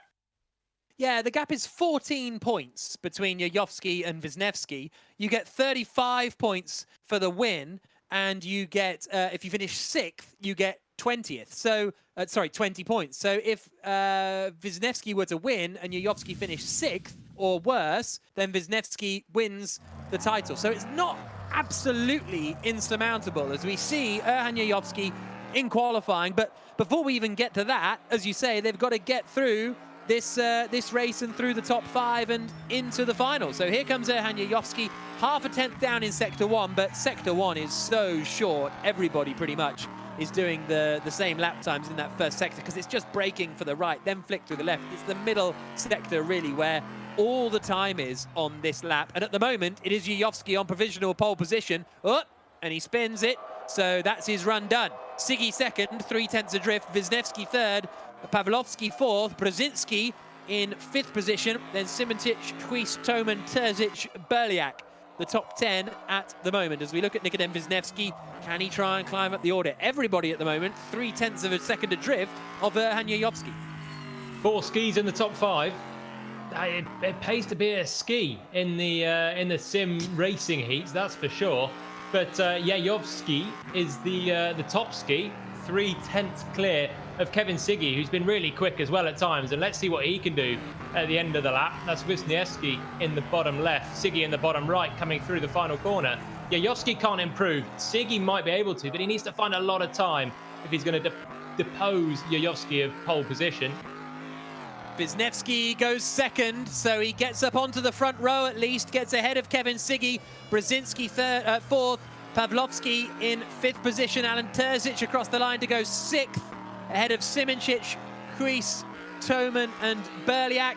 And it is going to be Erhan Yayovsky then who seals pole position. If you want to hear more from Erhan Yayovsky, download the Race Esports podcast. We spoke to him and Jan Magnussen last week. Interesting to get to know Erhan Yayovsky a little bit, but he's going to be starting on pole position. Nikodem Wisniewski alongside him on the front row of the grid. Kevin Siggy third, Kuba Brzezinski is 4th, and Jolyon Yayovsky's just got to keep it clean. Yeah, he does. Wisniewski, second in the championship, second on the grid though. He's got to make this uncomfortable for Yayovsky. He's got to just try and elbow him as much as he dares in those opening corners and try and force him back into the pack. Interestingly, Bono Huis, 8th. The man 3rd in the championship has a lot of work to do to even be in the top 5 in the final here. Yeah, that's a very good point. Brendan Lee, 13th, the 2-time F1 Esports champion. Zbigniew Siara starts in 15th position, the Polish racer, just ahead of Kirill Birukov. Michi Hoyer in 14th spot. Lucas Blakely, the Scot, is 17th on the grid. Nuno Pinto, the Portuguese racer, down in 20th position in this race as we wait for the action to get underway. And we are going to see which 5 will advance through to the final of the Race All-Star Series. This is the final weekend of this 3-race series. The championship leader is Erhan Yayovsky. He's on pole in the green car as the race gets underway. Immediately comes over to try and cover off Nikodem Wisniewski. Wisniewski's very close though. Has he got the inside? No, not quite. Then he looks to the outside and Wisniewski's going to get done by Kevin Siggy. Up the inside goes Siggy. Wisniewski and he goes side by side. It's 3 wide further back. And that's a big, big slide and a big moment for Wisniewski.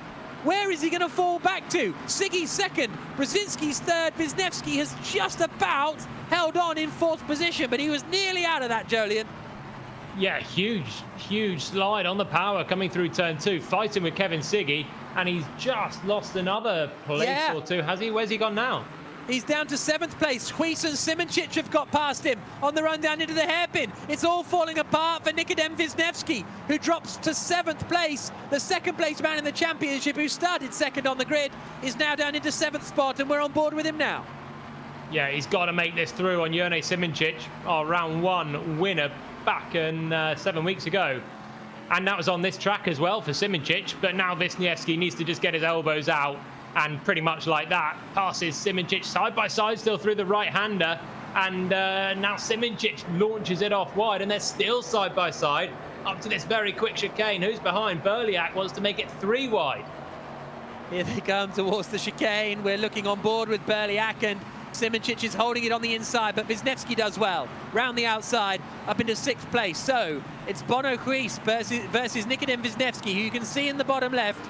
And maybe I'm reading too much into this. There looks a look of concern on Wisniewski's face. He's not there super chilled like normal. He's got to get past Bono Huis if he wants any chance of winning this title. Petr Berliak goes to the outside, defends as Simoncic goes to the outside. They go side by side through the first couple of corners, and Michi Hoyer and Petr Berliak's in there, and I think that's Petr Berliak that spun around and has dropped down the order now.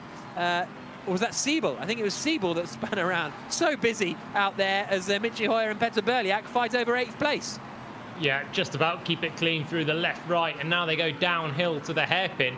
But all of that has helped Wisniewski just escape with Simoncic as well. They're now clear of this battle for 8th place. But as you said, Bono Huis 5th, Wisniewski 6th.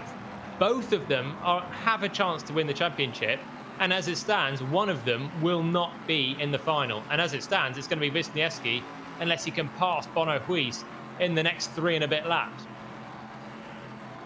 Lap 2 of 5. Yayovski leading. Only 0.6 of a second ahead of Kevin Siggy. Brzezinski 3rd, Terzic 4th, Huis in 5th. 0.6 ahead of Wisniewski. So that gap has come down, hasn't it? Because it was over a second as we go on board with Zbigniew Sciarra down in the bottom left. He looks like he's got quite a basic setup, actually, looking at the wheel. Can't quite see what wheel it is, but it doesn't look like a very complex piece of kit. Here's a look at what happened with Kamil Pawlowski at the first corner. Oh, he got turned around again, and then just driven into by everybody else, and there was all sorts of chaos at turn 1. Yeah, so that was Pawlowski to the back. But at the front now, Wisniewski's just 0.3 away from Bono Huis. That's for 5th place, the crucial 5th place, because these guys don't get a last chance qualifier. This is it, all or nothing. And right now, Bono Huis is going to have some defending to do. No Jones Soda for the sim racers. We're on lap 3 of 5. Yayovski's only 0.8 ahead of Kevin Siggy, those two driving away at the front. But there, in the light grey car, is Bono Huis, ahead of Wisniewski at the moment, but only by 0.4 of a second. And Wisniewski, well, he's just got to get it done, hasn't he? It's all or nothing. There's nothing complicated. There's no, should I be careful? Should I be sensible? You've got to get past, or it's done. And if the two of them don't make it through, if they make contact, then I believe that would make Yayovski just champion on the spot. So it's all to play for right now. And this crucial 5th place is exactly that. It's the look back now at Nikodem Wisniewski, who's just somehow got to find a way past this silver car of Bono Huis. Technically, Yayovski could still be beaten by Chaves, Epps and Guenther for the overall title, but it would definitely wrap him up the sim title, were Wisniewski and Huis unable to finish. Out they come, across the line again, and they're all getting queued up here behind Brzezinski, really. Brzezinski, Terzic, Huis. We're on board with Terzic, running in 4th place at the moment. Little look to the inside. Not, well, I was going to say not close enough to make the move, but he sends it. They bang, wheels, and slide, and that could be the good news for Wisniewski. Oh, Keski Spas. What's happened here for 3rd position? Brzezinski's just dropping back very quickly.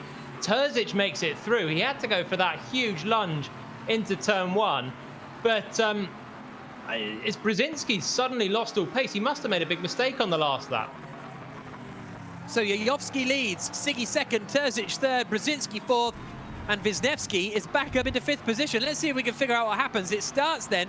This is on board with Wisniewski. This is how he gained that crucial position down into turn 1. The lunge comes up in front. Oh, and then he's whacked into the back of Bono Huis as well. Uh-oh. I don't sense that one's going to go well. For 5th place, the crucial 5th place, and Wisniewski has just biffed off Bono Huis, basically. Huis carries on in 6th, but surely he's got to return the favour. There's too much at stake now for Bono Huis to just allow Wisniewski through in what is definitely an unfair manner.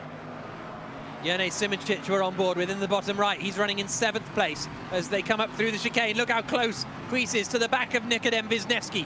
Huis is all out over the curb. He's been a little bit scrappy through there, so he might not get the opportunity down the start-finish straight for the final time to try and get back at Wisniewski for 5th position. Jejowski's on the final lap. What's going to unfold down at turn 1? Huis is having to defend from Jurnej Simoncic. Simoncic goes through, does he? Huis tries to hold on the outside, but this is all over 6th position, and it means that Wisniewski is getting away. The only thing now for Huis, he made a big mistake in the chicane, went in way too hot, got all out of shape on the exit, and that's why he's now under fire from Simoncic just behind, who still maybe thinks he can make the top 5. If he passes Huis, he only needs something to happen between Brzezinski and Wisniewski, and he's into the top 5 and the final. So it's all to play for. But yeah, Bono Huis now needs some drama ahead because he's just dropped too far back from Nikodem Wisniewski. Lap 5 of 5. Erhan Jejowski leading the way. Kevin Siggy 2nd. Terzic 3rd. We're on board with Jurnej Simoncic, who is still putting Bono Huis under pressure. There are points available for finishing 6th, 7th, 8th, 9th, 10th in the sim race, but nowhere near enough considering the fact you're not advancing through to the final. Huis gets on the power, but he's not going to be close enough to do anything about Nikodem Wisniewski coming up to the final 3 corners. Erhan Jejowski, though, is absolutely dominating the race All-Star Series, fully charged by rocket phones, and he's come out of the final corner to win again. What a drive from Jejowski. Siggy only 0.8 of a second back, but he surely has one hand now on the trophy. 14 points clear of Nikodem Wisniewski, who does make it through in 5th position in controversial circumstances. Bono Huis in 6th place. Simoncic, Hoyer, Berliak and Ciara completing the top 10. But I mean, credit to Jejowski. That was a good drive from him, Jolien. Again, he's so good in these LMP3 cars. Every time that we've been in them, he's basically been winning, and he's just kept it up. He's still got the final to do, and because Wisniewski managed to get into the top 5, the drama continues, and anything that goes wrong for Jejowski, as it did for Rudy Van Buren a couple of weeks ago, the championship's not done, but it's really heading that way because he just looks so good every time he gets in these cars. So, Erhan Jejowski takes the win. Kevin Siggy in 2nd position. Alan Terzic 3rd. Kuba Brzezinski 4th. Nikodem Wisniewski in 5th position. Huis missing out on the final, as well as Simoncic, Hoyer, Berliak and Zbigniew Ciara. We've got another Legends race to come later on, a reverse grid Legends race, which is going to be really entertaining. Can't wait for that one. And we've got the Jones Soda last chance qualifier next up, and then the grand final, where the prize money is on the line for the sim racers that gets donated to a charity of their choice, and the prize for the sim racers is a test in a Formula One simulator. And you have to say, Erhan Jejowski is looking very, very good for that. Yuri Toman in 14th place. Nuno Pinto did well because he started in last and managed to climb up into 12th position. Lucas Blakely completing the top 20. So there we go. When we return, we'll be into the Jones Soda last chance qualifier. We've got the Legends Trophy reverse grid race to come, as well as the grand final. Bono Huis out of the running. Nikodem Wisniewski just through, but Jejowski took the win.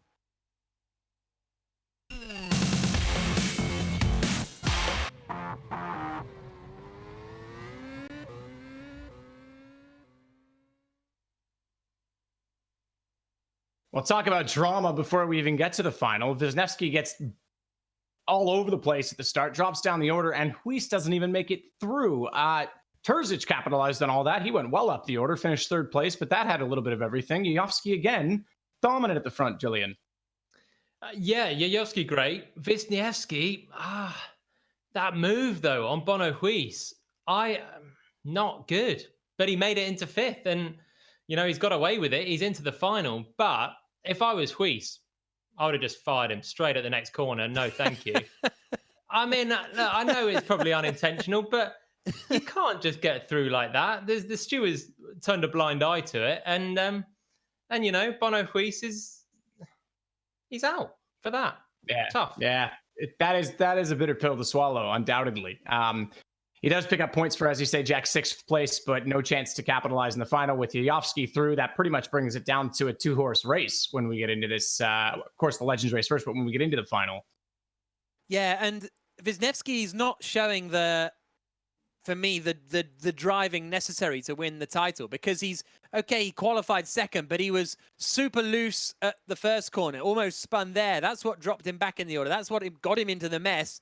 And then he was not too calm and assured driving through. So to think he's then going to win the race and Yayovsky finishes 6th or lower, it would take something pretty dramatic, I think. Erhan Yayovsky looking very strong, 14 points clear of Nikodem Wisniewski, and Bono Huis then in 3rd place, not through to the final. But that Chaves-Epps Guenther battle is the next one to focus on, because Gabby Chaves is in the Jones Soda last chance qualifier next up. So he needs to get through that if he wants to win the pro drivers element of the All-Star Cup leaderboard.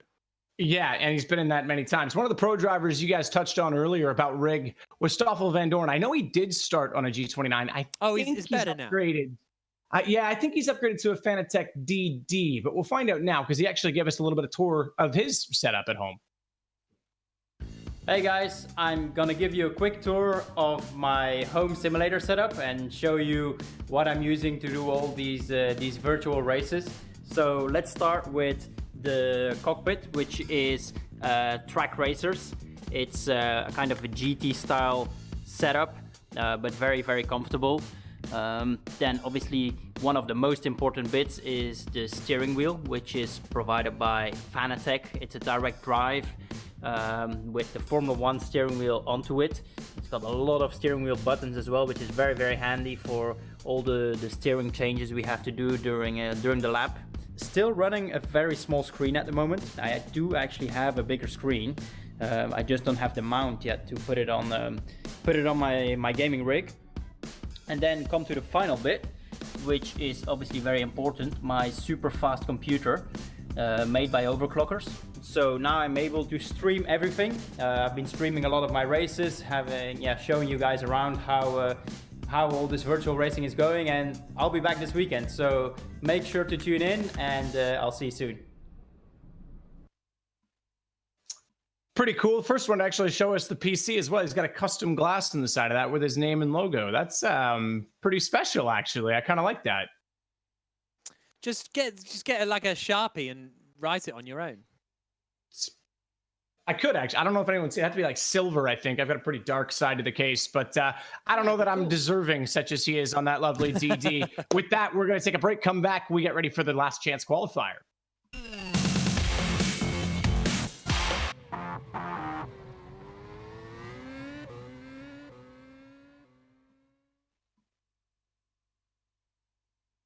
Well, it all to play for. We've got our 5 sim drivers in. We've got 10 of the real drivers in, but the Race All-Star Series fully charged by Rocket Phones now arrives at the last chance qualifier, the Jones Soda last chance qualifier for the real drivers to determine our final 5 grid slots. And Gabby Chaves is in that mix. He better hope for a clean race, Jack. Yeah, he's got to do it. There's no choice. If he doesn't get through, he's not.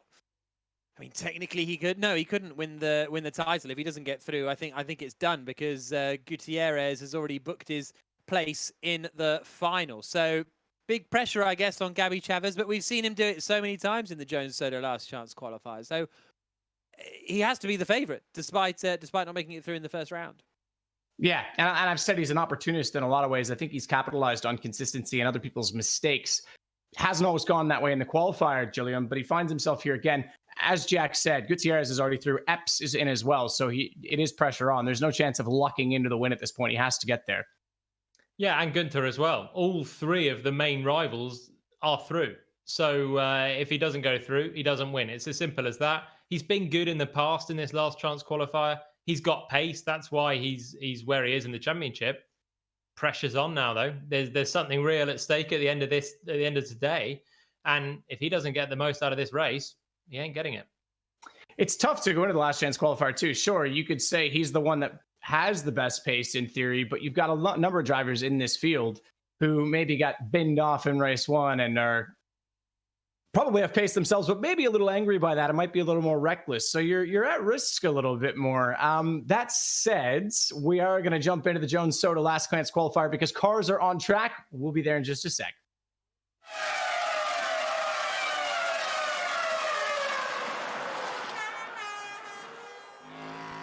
So this is the Jones Soda last chance qualifier, qualifying. And Gabby Chaves is out on circuit now. This is the series finale for this little mini-series, but this won't be the end of the race All-Star series. We'll be still coming back next week as Gabby Chaves onto the brakes, down into turn one for his all-important qualifying lap. He should be able to get 2 laps in because he started with 3 minutes and 10 seconds on the clock. And here he goes. Let's see what he's got. Big pressure lap for Chaves.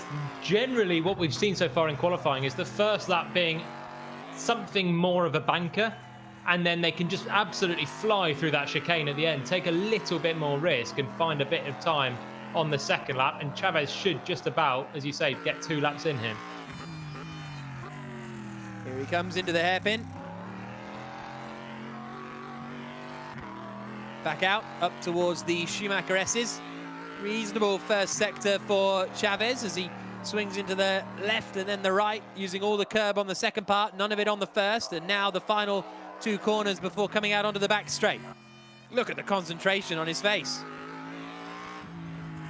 It's important.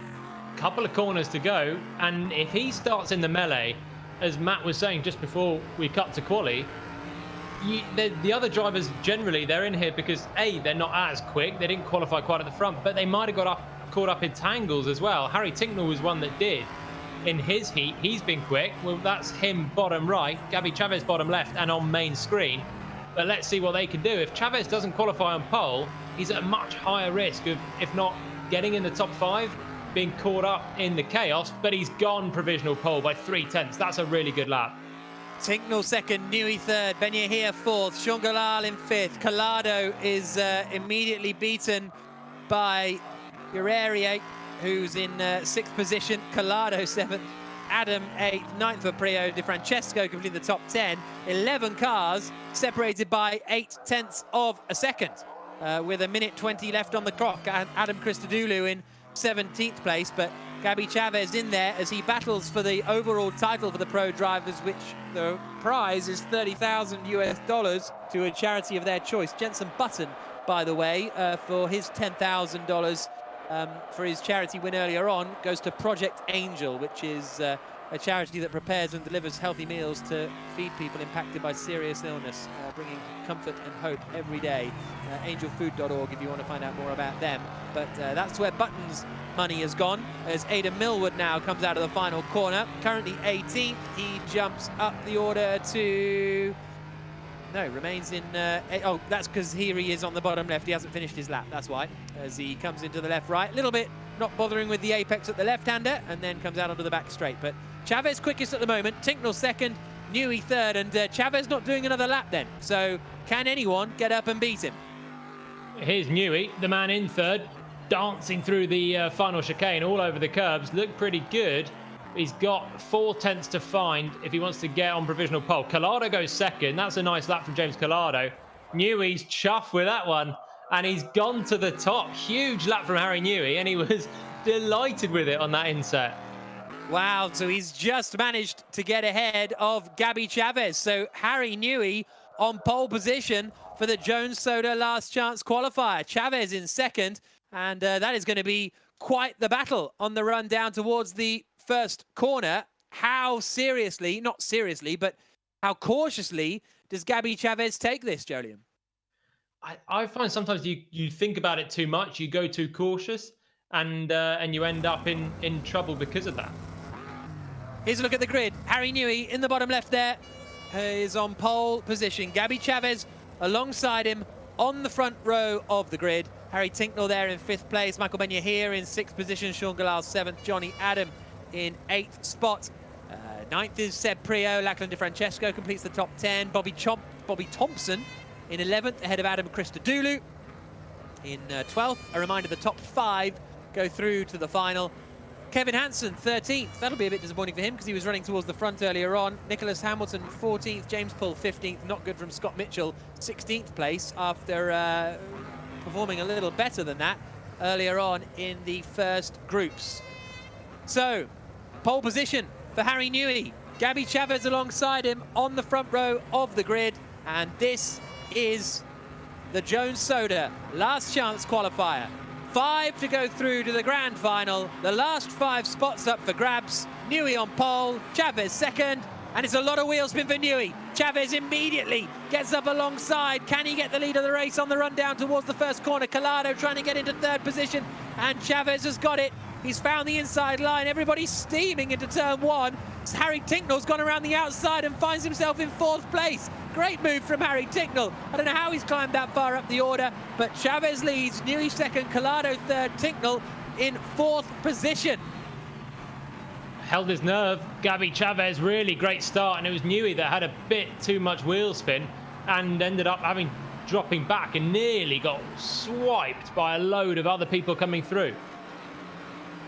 Someone's on the grass as they go 3 wide further back at the hairpin. Michael Benya here trying to get past Bobby Thompson for 7th spot. On board with James Pull in the bottom right as he's running in 13th position. And whoop, big moment, and that's a big slide and a big crash. Someone's upside down. Absolutely ginormous roll. I think that was Sean Galal. Galal, that looked more like one of the Porsches at Le Mans all those years ago as he flew through the air. Spin there, that's from quite a bit further up, I think. Not sure who it is just yet, but they're not further up anymore. Maybe James Poole that dropped down? Benya here dropping down. Shame for him, but here we go. James Collado on the back of Harry Newey. Chaves has done everything perfectly here. He's taken the lead and he's now nearly 2 seconds clear. That's looking good for him to continue his reign as the master of the Jones Soda last chance qualifier. Here we go for second. Newey defending, looking to the outside. No, the inside is James Collado. He's managed to find the inside at the end of the pit wall, and he sends it through. Up the inside on Harry Newey. Newey tries to hold on, but he won't be there. Oh, Collado's gone in deep for the second left-hander, and all of that means Guerrieri is going to get through. Oh, big shunt behind, straight off into the wall. I think that might have been Thompson heading towards the wall, or Hansen. It was one of those two. It was Bobby Thompson. And now Adam Christodoulou is side by side with James Pull. Someone's flying over the curbs in front of them. That is De Francesco getting involved. All of that means Scott Mitchell is up into 8th place now, right on the back of James Pull. Cars still spinning on the grass, further up the order, further up the hill, I should say. This lap has been madness across the entire field. And the places are just swapping all over. It was Jonny Adam and De Francesco that had a bit of a ding-dong through the corners earlier on. Then there was more carambolage coming up the hill. And in all of it, that was just away from the top 5. Another one, Seb Priaulx's got sideways. There's a green card. Don't know who that is that's going to be losing out as well. Chaos. Yeah, that was Scott Mitchell, who'd been tapped into a spin, seemingly. He was already sideways on the circuit, and now he's dropped well down the order, having got up into the top 10. Nicholas Hamilton now is right up behind Seb Priaulx as they come towards the chicane, but he won't be able to get around the outside there. There you see Nick Hamilton on the inside, the Rocket-sponsored driver racing in VR, and he's gone in a little deep there, and he could be under pressure from Devlin DeFrancesco as they come out across the line. Lap 3 of 5. Chaves, Collado, Guerrieri, and Newey and Tinknell are the top 5. And they're all looking quite good. There's quite a close fight now between Tinknell and Newey. Newey, who was our pole man, and he's dropping back down the order. And now he's got Harry Tinknell not too far away, just half a second for 5th. Here's a battle between Bobby Thompson and everyone else basically behind. De Francesco on the headlights, that old classic trick. Didn't know that applied for sim racing as well, but it does. And and Millwood and Mitchell catching up as well. There used to be a rule in some series that you couldn't use the headlights because it would, people who didn't have very strong computers, it would crash their computers if you flashed headlights because the game couldn't cope. or your computer couldn't cope with the game flashing. Oh, there's a picture-in-picture of Scott Mitchell on the Zoom call. That was something no one wanted to see. Lap 3 of 5. Gabby Chaves out in front. Collado second. Guerrieri in third. Newey fourth. Tinknell fifth. So despite all that chaos for Harry Newey and Harry Tinknell, they are both advancing through to the final as it stands. So this headlights thing, if you flashed your headlights behind someone, the car ahead would have like a surge of power needed to show the headlights, and then their game would crash. Essentially, yeah. Like if your car couldn't cope with the graphics, we're about to see this huge shunt for Sean Galal. But if your machine couldn't cope with the graphics, then it would, freeze out if someone was flashing their headlights because of the extra computer power required to flash the headlights. So there you go. Lap 4 of 5. Seb Priaulx. Oh, Devlin. He's gone for it. 2 in 1. He's done it. What a great move from Devlin. That was mad. It looked like he braked about 30 meters too late, but somehow stopped it at the apex still. And he's absolutely pulled the other two pants down. Who is it? Seb Priaulx and Nick Hamilton, I think. That was serious commitment from De Francesco down at turn 1. And he got it stopped. Nice work. Wow. Lap 4 of 5. Chaves, Collado, Guerrieri, Newey, Tinknell, the top 5 at the moment. The penultimate lap of the race. Devlin DeFrancesco's just pulled off the move of the race All-Star Series, I would say. I've never seen anything quite like that, as Collado is dropping further away from Gabby Chaves, the championship leader, who looks as though he's booking himself a place in the final. Here's a look at the replay. He came from nowhere here. He's a long way back, and it looked like he was going for a move on one and ended up getting both, and then got nearly fired, I think, by Nick Hamilton at turn 2. But yeah, it just came from nowhere on 2 cars, and it was super squeaky clean until he got hit from behind at turn 2. Lap 5 of 5. Here's Scott Mitchell fighting with Michael Ben-Yahir. Ben-Yahir up the inside into the chicane. Mitchell turns in, the back end goes. Ben-Yahir cuts the corner a little bit on the grass and gets up into 15th position. The final lap of the race now. Gabby Chaves out in front, 3.4 seconds ahead. De Francesco, well, you're not going to beat him on the brakes down into turn 1. Oh, unless you hit him, as Seb Priaulx does there with a little nudge, and then Nick Hamilton takes advantage of that. It looked as though Seb Priaulx was in the perfect position. Yeah, Priaulx trying the Wisniewski move down there. He's seen it work and went for it himself, but this time not doing. And De Francesco held on to his 9th place that he's worked very hard for. But all at the moment for nothing. It's a little bit closer for Tinknell now, 2.5 to Kevin Hansen, but I don't think Hansen's going to get there. And the top 5 look good. And Gabby Chaves is there coming down into turn 1. He's now on the final lap of the race. In fact, I think he's in the closing stages of the lap now, isn't he? With Nick Hamilton here we're watching in the bottom left, under pressure from Seb Priaulx, who's using all the curb and a little bit more. And he's coming through the left and the right now, out onto the back straight. There you're seeing Seb Priaulx with Andy watching on behind, because Andy's next up, isn't he? But here's Gabby Chaves through the final corner.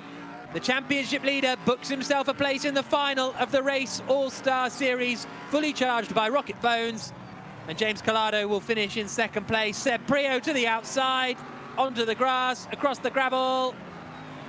Manages to keep it together just about, but it'll be 11th place across the line for Seb Priaulx after what a busy race that was. Chaos, that one.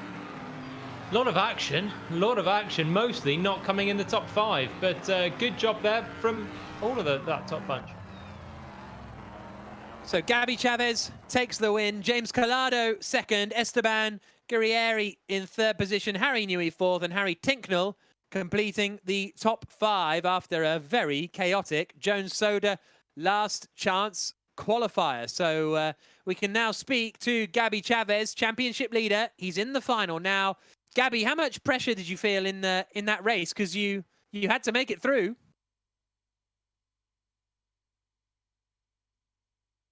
We'll get Gabby Chaves in a moment. I'll probably ask a similar question, I would have thought. Sebastian Priaulx down in 11th place. Lachlan DeFrancesco in 12th. 13th for Aidan Millward.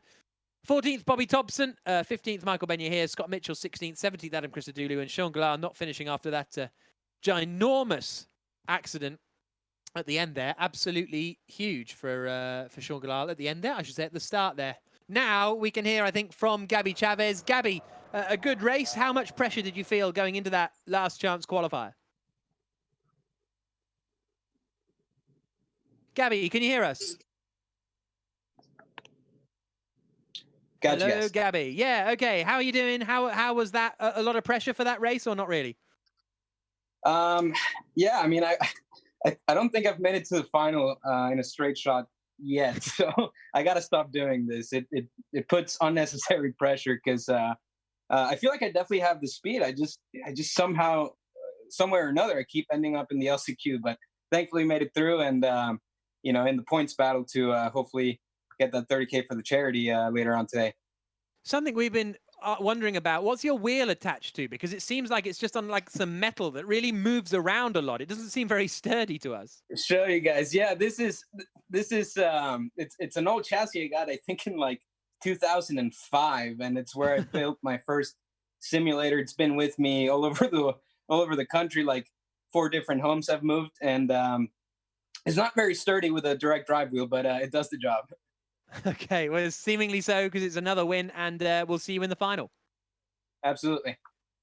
Okay, great to speak to Gabby Chaves, who, as he says, is up for the $30,000 that you get for as the winning pro driver in the Race All-Star Series, fully charged by Rocket Phones. But when we come back, we will have the grand final. But before then, it's the Legends Trophy Reverse Grid, also known as the Guaranteed Carnage race with really famous racing drivers. We'll see you for that in a couple of moments' time here on The Race.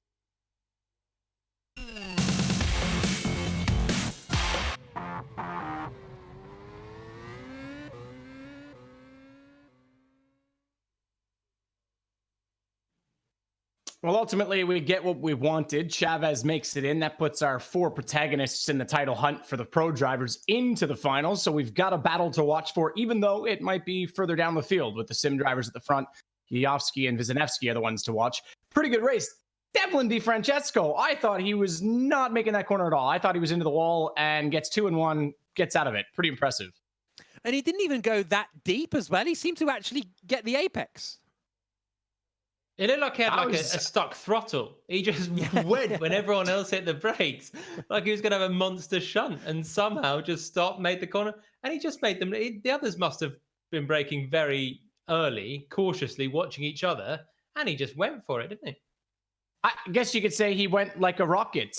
As I said, you guys have a chance to win one of these incredible phones. 3D screens on these. They're pretty nifty. I'll try and turn it on for you so you can actually see it. I don't know if my webcam will show it. I can see behind the world. I can see the moon. I can see everything. All you got to do is head over to their website, answer a skill testing question as it is. Who are the 2 Rocket Williams F1 drivers for 2020? And if you want to get a discount as well and just do it the old-fashioned way, you can put in the promo code RACEOFFER. So pretty cool to see them getting involved. Nonetheless, we've got the Legends race coming up, the reverse grids. And this is, as you said, a chaotic race, Jack. Yeah, looking forward to this. I think that offer on the Rocket website is for the earbuds, I believe. Good call. You're right. I think it's for the Bluetooth. You know, just to be clear, Legends, reverse grid. Yeah, looking forward to this one. I think some of the Legends. It's weird. You always end up in this. I think some of the Legends are getting a bit frustrated with the first lap carnage. I know David Brabham was when we spoke to him earlier, but like all of them are getting frustrated. And they're all blaming everybody else. But at some point, like, the responsibility has to come down to them, doesn't it? It's weird. Jolien, you must have had that at times when maybe in the junior careers where everybody thinks everyone's crazy, but it's everyone who's crashing into everyone. It's weird. Yeah, I to be honest, you get it more in sim than in the real car, especially in single seaters, because your cars are that much more brittle. You snag a front wing, your race is done, let alone have a massive pile up on the exit of turn 1. I did have it a couple of times, mainly in Monaco, but that was a good one. Yeah, it was a biggie, that one. Pretty much the entire field wiped out at turn 1 and red flag. But it's more a case for the sim. But these guys are struggling just to keep the car on track. Really, they're very difficult cars. The McLaren M23. So when they're fighting, especially at the start, all close together, there are going to be accidents, and it's just the nature of the beast. Yeah, the wire really step out so easily. Due to correct, on the YouTube chat, wants to know whether these cars are available for download. You're not able to download the race mod with all the liveries and stuff, but Nürburgring's on there, the LMP3 car's on there, the McLaren M23's on there. All those things are available for you to go and download now on R Factor. Some may be paid, some may be free. I'm not 100% sure, but what you're seeing these guys race now, you can race at home on R Factor too. Yeah, totally accessible. And of course, if you want to keep a track with what we're doing and all of those cars and races, follow us on social, hit subscribe down below, check out the website, the-race.com. And obviously, We Are The Race on Twitter and Instagram, because there's going to be some announcements coming up in the next week as well about maybe what continues after this championship concludes. We've got lots more entertainment for you, but we still have lots more entertainment today. And this reverse grid is one of my favorites of the day because everyone was so close in the first race. We saw good charges through the fields, but now they have to do that if they're going to be starting near the back. Maybe Pirro gets redemption as well. We'll find out right after the break.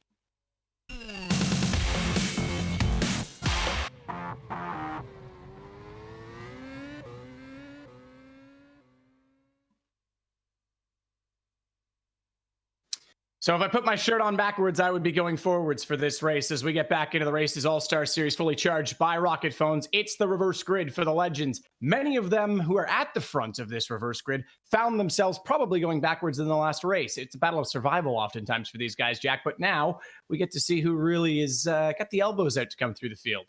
Yeah, and whether they can escape the carnage of coming through the field, because sometimes we can see someone start 15th, then they're second by the end of lap 1, but that doesn't mean that they've avoided the carnage because it's still yet to come, because you've got a driver with a little bit less pace up at the front. So these are good fun. I think the legends enjoy them unless they get wiped out, which they will, so they won't. But I'm really looking forward to this. And the McLarens, it's so interesting hearing the drivers saying these cars, you just don't know what they're going to do. And I think some of that is the nature of them being racing drivers and wanting that feel through their backside. But I think some of it is the nature of the car. 1970s F1 cars are not the on-rail Formula One cars and prototypes of the modern day. No, certainly not. They had downforce back then, but nothing compared to what you're used to, Julian, obviously, and all the formulas that you've been in. Yeah, I mean, I think it's just particularly challenging the car. When we watch the racing, particularly when we go on board, you can just see the armfuls of opposite lock. It's not even slowing them down. It's just how the cars have to be driven. You see a big slide in the LMP3 car, or as Jack says, most modern cars, you're basically throwing away time with every correction. But these M23 McLarens, you've got to just be larging them around a little bit, because that can be how to get the best time out of them. Yeah, well, I mean, you think of the drivers in the early 70s, and they were famous for their four-wheel drifts. Some drivers took it a bit too far, and they were told, you'll be quicker if you come back a little bit more. But drifting was the way it happened. There's no one that encapsulates that more than perhaps, I mean, I know I'm Canadian, but Gilles Villeneuve was insane at getting a car across the finish line under all circumstances in those times. We're just about ready to start the race. Here is the grid. I was about to mention Petter Solberg, obviously in reverse. He's at the front. Maybe a chance for him to finally get a run in this All-Star Series. Hélio Castroneves alongside, but it's going to be pretty exciting all the way through, Jack. Really looking forward to this one. Petter Solberg on pole position. Keep your eye on Emerson Fittipaldi in 5th position. David Brabham is in 8th. And then we get towards the back of the grid and towards the front runners from earlier on. Juan Pablo Montoya, 12th on the grid. Jenson Button will be starting behind him. Petter Solberg on pole. Wait for the lights to get underway. Away we go in the Legends Trophy reverse grid.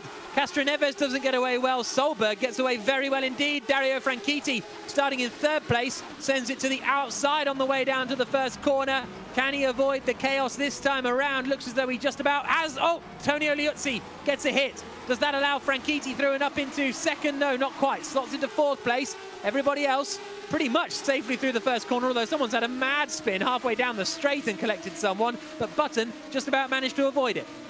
Yeah, I think that was Andy Priaulx getting caught up further back. Button coming through already into 13th, our pace man from the start. Here we go, move for 2nd. Liuzzi trying to get past Castroneves. Nice move up the inside. Is he too deep, though? looking very close, and Franchitti was trying to get up the inside as well. And in all of it, Castroneves just slides back through. Great racing from these guys. So we are on lap 1 of 6.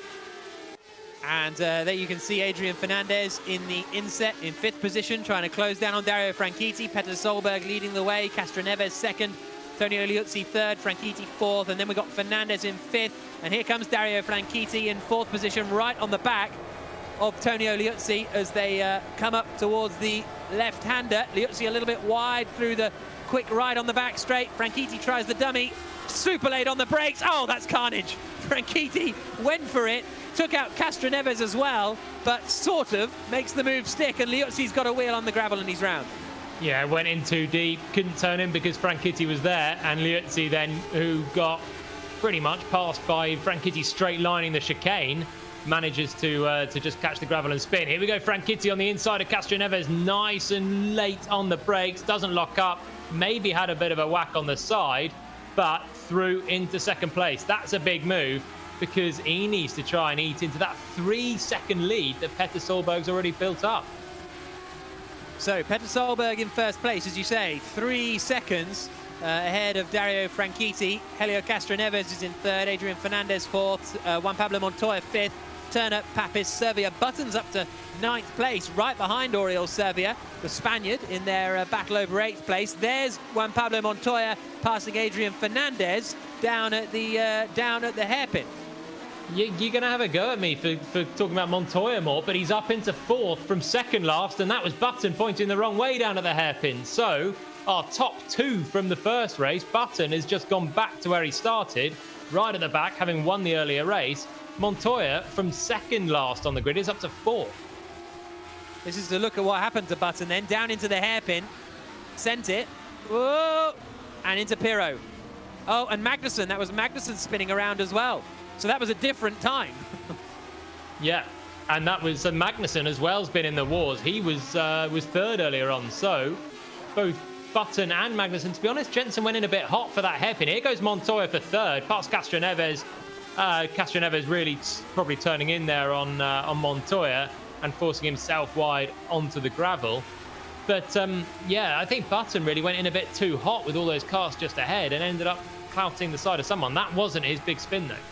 And now Emanuele Pirro is going past Tonio Liuzzi up the inside for 8th position. Liuzzi braver on the brakes than Pirro, though, around the outside as the two Italians duel it out. Button almost leaping over the curbing at turn 1. But Petter Solberg's lead is 2.5 seconds ahead of Dario Franchitti in 2nd place. Juan Pablo Montoya 3rd, Adrián Fernández 4th, Turner in 5th, Castroneves, Papis, Liuzzi, Pirro and Button the top 10. So Button's back a bit in the top 10 now. Yeah, having a very eventful race is Jenson. It's Solberg's having a really good drive here. At the moment, he's well, we haven't seen much of him, but he's just had a solid pace, and Franchitti's not made a big inroad in him right now. Be interested to see what Montoya, who has, in theory, better pace than the two ahead, what he can do. But Solberg, who we've not seen a lot of, and what we have seen hasn't been great, whether it's his own fault or technical glitches or pile-ups or anything else, but this is a great drive so far. On board with Emerson Fittipaldi, running in 15th position and racing today with a heavy heart, one would imagine, because motorsport engineering legend Ricardo de Villa passed away today, and Ricardo was the designer for Emerson's own Formula One team in the 1970s. He had an incredible motorsport career, and most recently was running with the Nissan RJN team that were in charge of doing a lot of the Nissan GT Academy stuff. So worked with the likes of Jan Mardenborough, Wolfgang Reip in the Blancpain Endurance Series and other series around the world. So you can head to the-race.com for a detailed obituary and the great tribute to Ricardo on the-race.com. So we're all very sorry to hear that. For me personally, he was there when I was doing Blancpain GT, always happy to talk, and he and John Watson would share quite incredible stories from the 1970s. So sad to hear that news today. Emerson Fittipaldi out there racing still. As we turn our attention to Darren Turner in 5th place in the Leighton House tribute livery as he comes around the hairpin, trying to chase down Adrián Fernández for 4th place. Dario Franchitti's only 1.7 seconds back from Petter Solberg, so that gap's coming down on lap 4 of 6. Yeah, how can Solberg handle the pressure now? Because he'll see Franchitti getting there in his mirrors. Montoya's starting to get there as well, less than 3 seconds for the man in 3rd. So we might have a 3-way showdown in the last couple of laps, with the faster drivers further back in 2nd and then 3rd. There was Button sending one up the inside, so that was his spin at the hairpin then, and managed to get going again quite quickly. He was almost, he was helped around actually, down at the hairpin to get back on his way, and he's in 8th place at the moment. And this is Turner getting past Fernandez, the 2 interlock wheels a little bit, and that allows Hélio Castroneves to come past, and Button sideways sliding out of the final corner, trying to go around the outside of Tonio Liuzzi. Penultimate lap of the race. Yeah, here we go, Turner and Castroneves down. Oh, that's not going to go well. Castroneves, the track just jinks out a little bit. He didn't fancy the grass route on the inside, moved to the left, found Darren Turner, and they're both into the wall at high speed. So, yeah, not ideal for them. They were both having a really good race there. Lap 5 of 6, there is Jenson Button in the bottom left, chasing down Tonio Liuzzi as Emerson Fittipaldi, who we're on board with in the bottom right, tries to make his way up the order on the penultimate lap of this race. And, oh, what's going on here? Someone else is having a crash. I think that's Adrián Fernández and Tonio Liuzzi coming together, which means Jenson Button gains another 2 places. So I think he might be up into 5th position now, Jenson Button. Darren Turner goes past the 2 of them that were in the gravel trap as well. Emanuele Pirro trying to climb back up the order. We're on board with Pirro in 10th spot as he comes up through the Schumacher S. And Franchitti's just 2/10 behind Solberg in the battle for the lead. So it's really kicking off there as well. Only a 1/10 of a second between them as they come up towards the chicane. And, oh, Franchitti threw it up the inside of the chicane as he did earlier on, and it's not gone well for him, and he slides away and towards the clutches of Juan Pablo Montoya. Yeah, Montoya now just 1.3 seconds away from Solberg, the race leader, with Franchitti equidistant. The top 3 then, 1 lap to go. Franchitti clearly reeled in Petter Solberg, but then got it a bit wrong at the chicane. And, well, an overzealous move for the lead, potentially, as he made a move similar on the first lap, didn't he, at the chicane, where he got it a bit brave and a bit wrong. But he's got to do it all over again. Just half a second, though, behind Solberg on the final lap.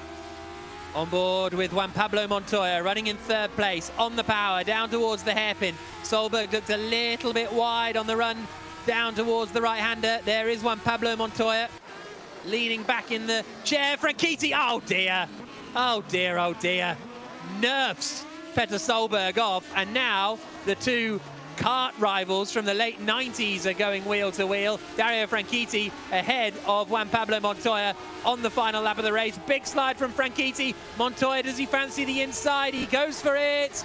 And Franchitti turns in, the 2 bang wheels. They're still side by side. Franchitti still holds the inside. Montoya's going to get the run, though, down to the chicane on the final lap. Great racing between the 2. Montoya, 1 more major overtaking place. That's right now, through the right kink, into the chicane. Franchitti covers the inside, contact, and he's round. Franchitti off, Franchitti in the wall. Franchitti back across the track. Franchitti facing backwards. Juan Pablo Montoya through the final turn, and he takes the win in the Legends Trophy reverse grid race. Petter Solberg has got up into 2nd. Marvellous drive from Jenson Button to climb back into 3rd place, into 2nd place. So where did Montoya go? Has Montoya been disqualified or something?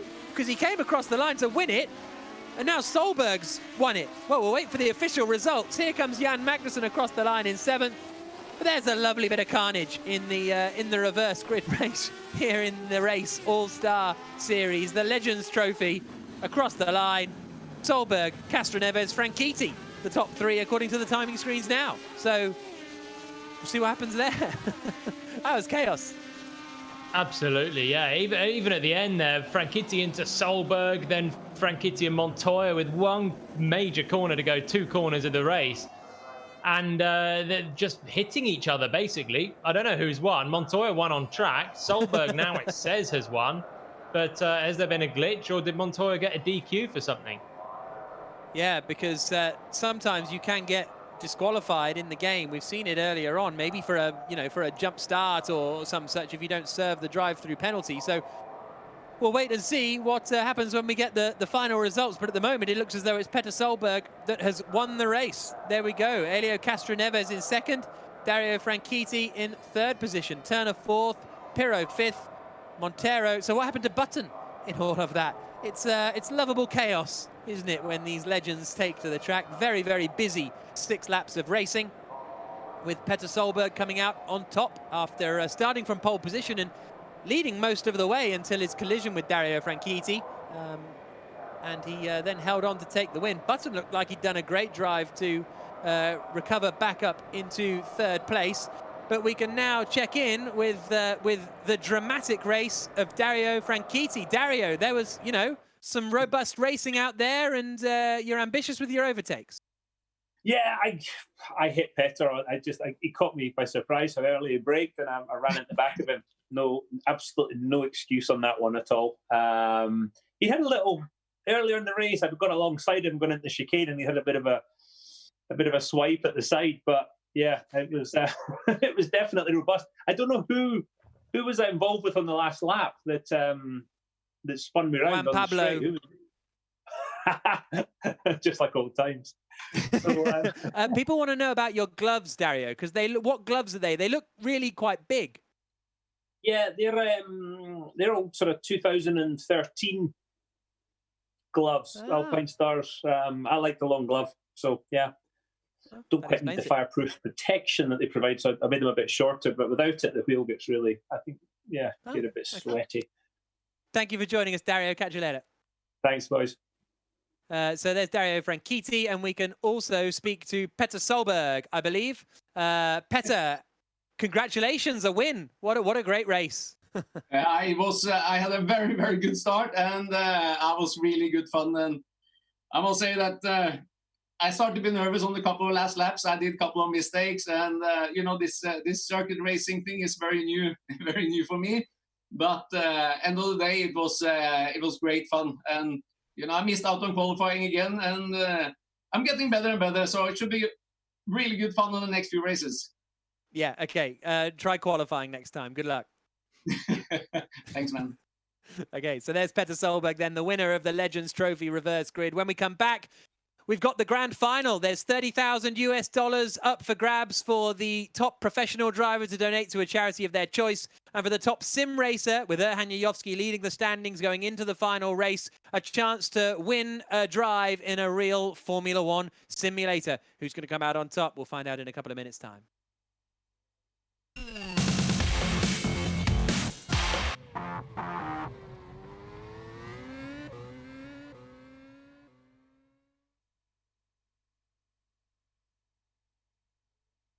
Well, I have to say, Petter Solberg, well done. I think the stewards might be looking over the results of that one, pending the Juan Pablo incident, pending the Franchitti incident.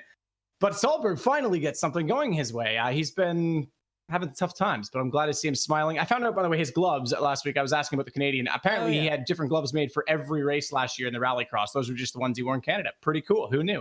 I didn't. How many pairs of gloves do you go through, Jolien, in your in like an F1 season?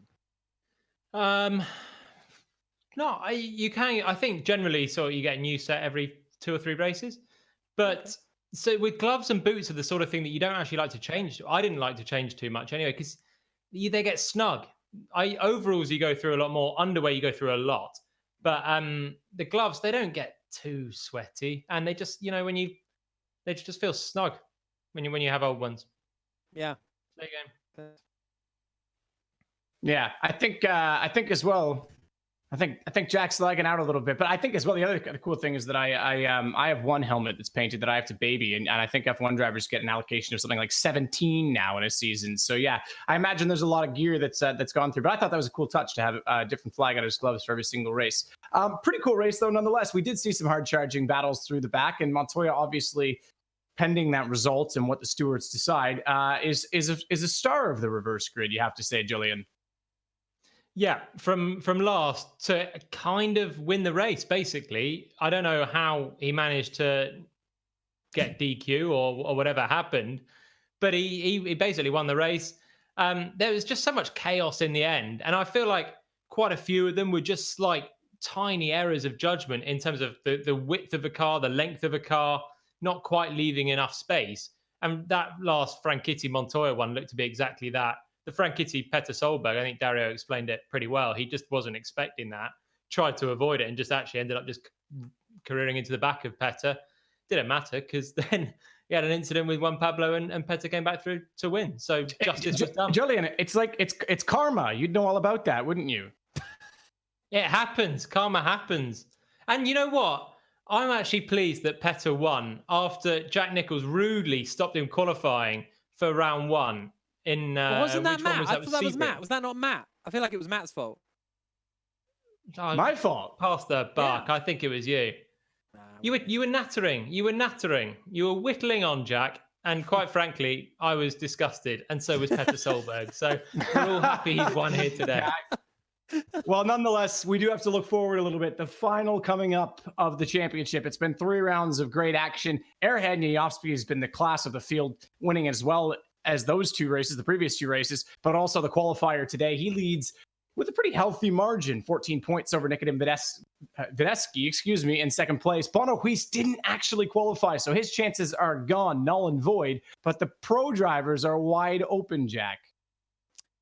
Yeah, it's going to be really, really tight. Chaves, Epps, Guenther, you have to say are the 3 to watch out for. Gutierrez lurking in there, but he's going to have to outbeat the top of 3 of the 3 of them pretty strongly. And Dennis Lind not racing this weekend. So Yayovsky basically needs, or Wisniewski needs to win and hope Yayovsky is 6th or lower. So that's going to be a really, really tough ask, isn't it? Bono Huis not through to the final, so just between those 2.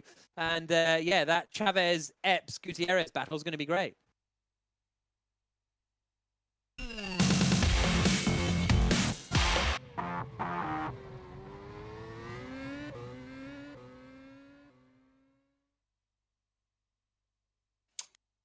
Well, after 3 rounds of championship battle, I say 3 rounds, 2.5 really, we get to the final, and it is going to be the Race All-Star Series, fully charged by Rocket Phones, crowning a champion 2, in fact. Today, our sim racers are battling for a spot or a test in an F1 simulator, an official F1 simulator. Right now, it's Erhan Yayovsky that leads that, but our pro drivers are also battling for $30,000 to a donation of their choice, a charity of their choice, and there's 3 tied for the lead, but ultimately 4, maybe even 5 that could have had a chance coming into this. Obviously, Dennis Lind didn't get a chance to go forward with that today, but it's wide open, Julian. Yeah, completely. Really, for Gutierrez to get it, he needs to be beating a sim driver in this one as well. And he needs maybe help from his Mercedes stablemate, Stoffel Vandoorne, who has won his heat and looked really good. So Vandoorne's not really in contention here, but he can put himself between Epps, Chaves, and Guenther and help out Gutierrez potentially. But between the other 3, whoever comes out on top wins the championship. And the interesting thing is that despite the order that they qualified in from the previous races, we still have a qualifying session for this, which is on right now. We're going to jump into it because this determines the order. And as you say, someone like Vandoorne, who necessarily isn't in the championship hunt, if he gets a good lap in here, he might be able to mix it in. Right now, we're watching Yayovsky. He had pole in the first race and a win in the qualifier, the man to beat. Across the line, and it's a 1 minute 34.380 for Yayovsky. Immediately 2 tenths quicker than Ziggy, 3 tenths quicker than Wisniewski, 4 tenths quicker than Vandoorne. So very much as you expected from Erhan Yayovsky, straight out the blocks. Yeah, great lap. Then straight into provisional pole. Ziggy is close. Vandoorne's done a great lap to be up in 4th. So really impressive from him right now. Here comes Yifei Ye through the final corner now and out across the line. Takes all the speed, runs up over the curve, across the line, and it is 13th place for Ye. Nikodem Wisniewski, here he is on his 2nd lap, but he's a 10th down in Sector 1. Wisniewski, not a great run.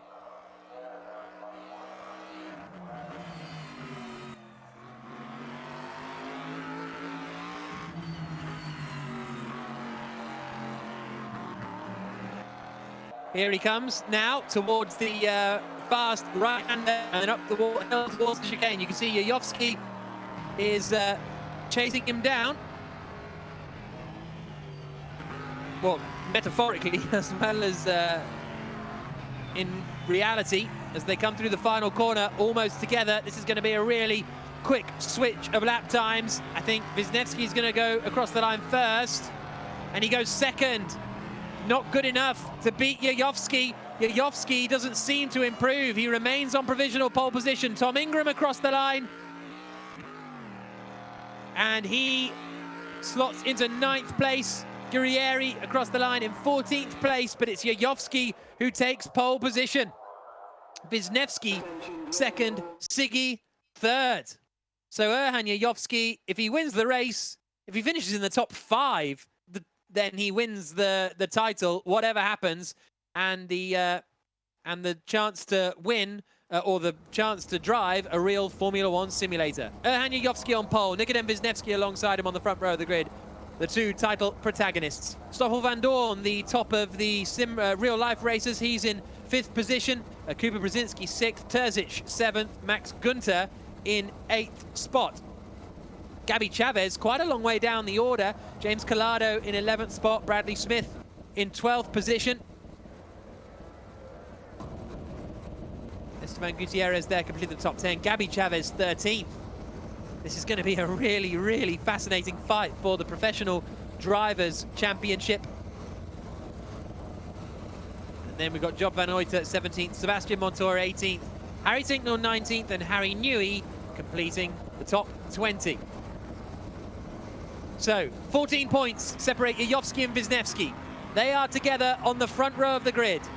Epps, Guenther and Chaves are all tied in the battle for the lead in the pro standings as the race All-Star Series final gets underway. It's a good start from Wisniewski, you know. He might have the inside line here, and he might be into the lead of the race. Yayovsky tries to hold it around the outside. The two go wheel to wheel, and Yayovsky just holds on in front, and Kevin Siggy gets through.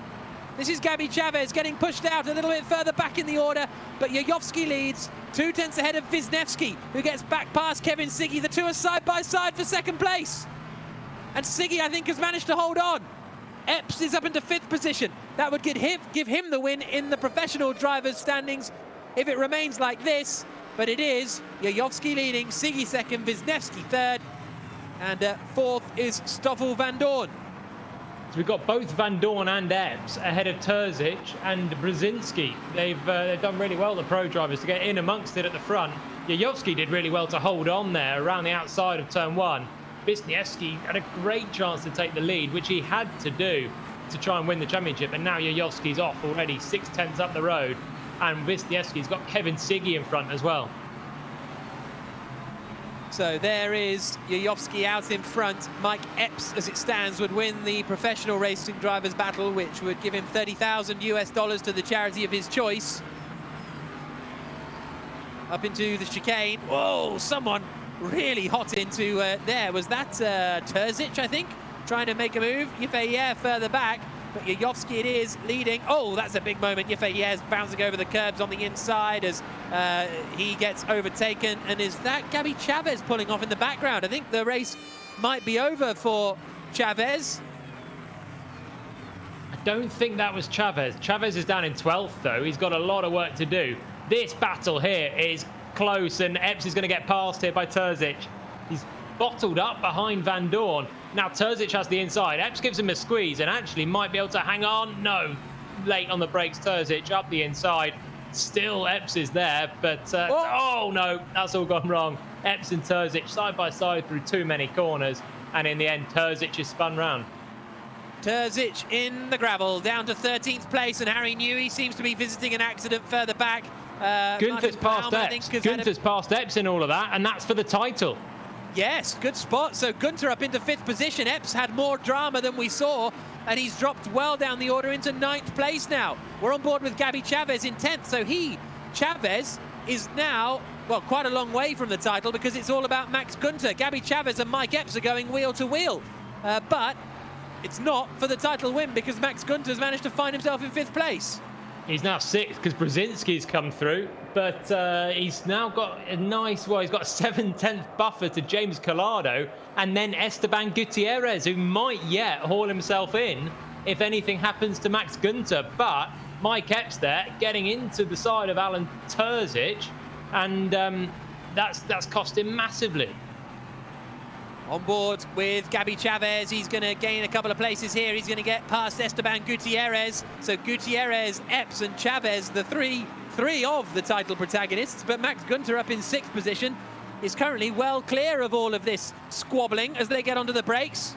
I say well clear. It's only James Collado in between these 3 and Max Guenther. But Guenther has a little bit of breathing space on lap 3 of 10. The final race, double the distance in the race All-Star Series, fully charged by rocket phones as we go on board further back with Esteban Gutierrez trying to get through Tinknell, and literally through Tinknell, but can't quite do it.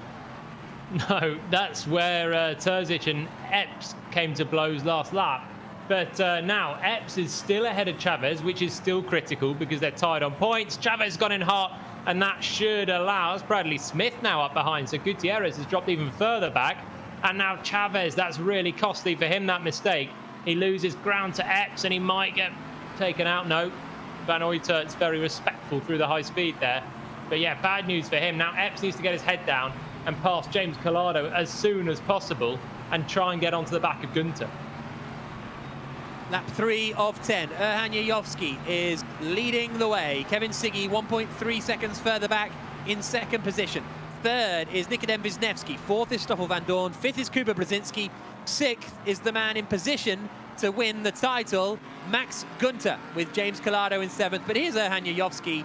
The last 3 weeks have just been astonishing for Yayovski, and we spent a good 45 minutes or so, Claire Cottingham, myself, and Jan Magnussen, talking with Erhan Yayovski in the week on the Race Esports podcast that you can download from all podcasting places. I think that's our 4th episode now. We're doing another one tomorrow. So, yeah, for all your esports news, head there and download it because it's all right. Yayovski leading, Siggy 2nd, Wisniewski 3rd, Vandoorne 4th, Brzezinski 5th. Chaves, insert bottom right, all over the back of Bradley Smith, trying to regain some ground that he lost earlier on. No! Chaves, was that Chaves chucking it? No, or Terzic, Chaves getting chucked out on the recovery, and he's dropped it trying to pass Chaves, I think. So Terzic has gone from bad to worse there, and Chaves survives in 10th, still just half a second behind Bradley Smith. Lap 4 of 10. Yayovski 2 seconds up the road from Siggy, who is 7/10 ahead of Wisniewski. Vandoorne 4th, Brzezinski 5th. Guenther, Collado, Epps, Smith and Chaves, the rest of the top 10 on lap 4 of 10. And we've got Yayovski leading the way. Here's a look at the replay then, on board with Alan Terzic, coming down into turn 3, and, well, never on. Too ambitious, not really a big braking zone at all, and he's tried to send a lunge in there. That wasn't going to happen, and that was actually a similar move to what he tried on Mike Epps earlier on. But Epps, the Epps move was more on, the door was more open, and then they came to blows on the next right-hander. But Terzic, their 2 incidents are pretty much the same corner. Yifei Ye in 15th place, trying to make some moves. He's just ahead of Tom Ingram at the moment, and Ye runs a little wide. There you can see him on the inset. He's under pressure from behind as they come across the line. And, that was a very late cover. I thought there was definitely going to be a crash there. Yifei Ye's gone in super deep, though, into turn 1, and then goes round. So that's all gone bad. Yeah, just touched the gravel with the left rear there as he accelerated out of turn 1 and lost all traction and had a little spin. Right, Chaves has gone missing. Gutierrez is up into 10th. What's happened to Chaves? He's down in 15th. That may well 14th, dicing with Newey, but he's gone missing from what was 10th position. So that's bad news for him and his championship hopes. What's happening with Mike Epps? He's closing. He's only a second and a half off Guenther with Collado still there as well. Yeah, that's going to get a little bit tight, isn't it? If Epps can continue this kind of pace, how quickly are you going to get past James Collado to try and challenge Max Guenther in front? Lap 5 of 10, so we are almost at the half race distance. It's all a little bit sort of calmer in the final, isn't it? It's nice, and you know, you get into the rhythm of the race a little more. Yeah, I'm not finding this too calm, to be honest. Between all the championship deciders in the pro category, in the outright, Erhan Yayovski's got this really sorted right now. He's so quick in these cars. Here's Yifei Ye going for a move.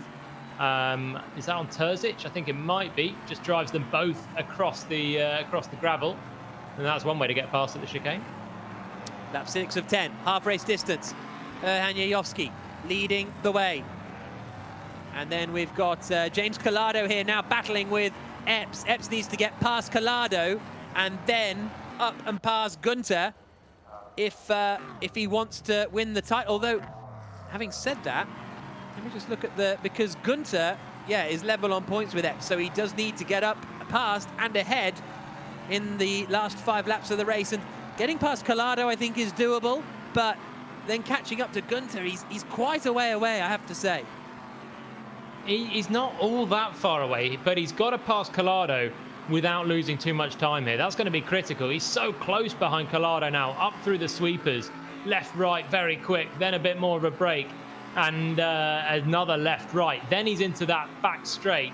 He's so close, look, behind. He's getting a bit of dirty air now, and this is costing them both. That blue car in front is Max Guenther, the man that is set to take the title in the pro category. But Epps has pace. If he can just clear Collado, he might be able to have a bit of a charge yet at Max Guenther in 6th place. He needs to get past as soon as possible. Does Mike Epps right on the back of Collado? It's got to be this time into turn 1, hasn't it, to have any chance? Maybe, but to the final corner, Collado goes a bit wide. There's the chance for Epps up the inside. So now it is just a head-to-head fight. Across the line comes Max Guenther, running in 6th place. 2 seconds back is Mike Epps. If Epps can close in and pass him, he's going to win the title. Harry Newey's in the wall in a big way. Yeah, so back to this fight, though. 6th and 7th, Guenther and Epps. Epps was in this position. He was flying up in 4th place until he had that contact with Terzic. Dropped back. Now he's still got pace, and he's got no more cars in between him and Max Guenther. And, I mean, there's pressure now on both. They probably will be aware of the I'm sure they'll be aware of the situation. And if anything happens between the two of them, then Gutierrez could yet win the title because Chaves is nowhere near him. So it's all to play for still. Lap 7 of 10. Here's a replay of Harry Newey's moment up at the chicane. Is he going to get a hit or is he going to get on the grass? Oh, neither. Just lost it on the exit of the chicane there, Newey. And round and into the wall. That's a shame for him. Right, there's Epps. There's Collado, 7th and 8th. The gap not really coming down just yet, though. Still 2 seconds and only 3 laps remaining. It's a bit of tyre life now can come into it as well. The longer race, you never know what effect that can have. And the tyres do go away, actually. After I found yesterday 6 or 7 laps, and you're starting to go quite noticeably slower. So 10 laps, you are going to have a lack of grip compared to previously. We're watching Erhan Yayovski in the bottom left, the Macedonian coming through the first couple of corners and then down towards the left-hander again at turn 3. 1.7 seconds up the road from Kevin Sicki. Nikodem Wisniewski in 3rd, not able to get close to Yayovski. Yayovski's going to win all the races, and we had, what, 4 winners in the first 4 races of the race All-Star series, but now we've had Yayovski win 3 of the last 3. Yeah, well, Yayovski made it 5 from 5.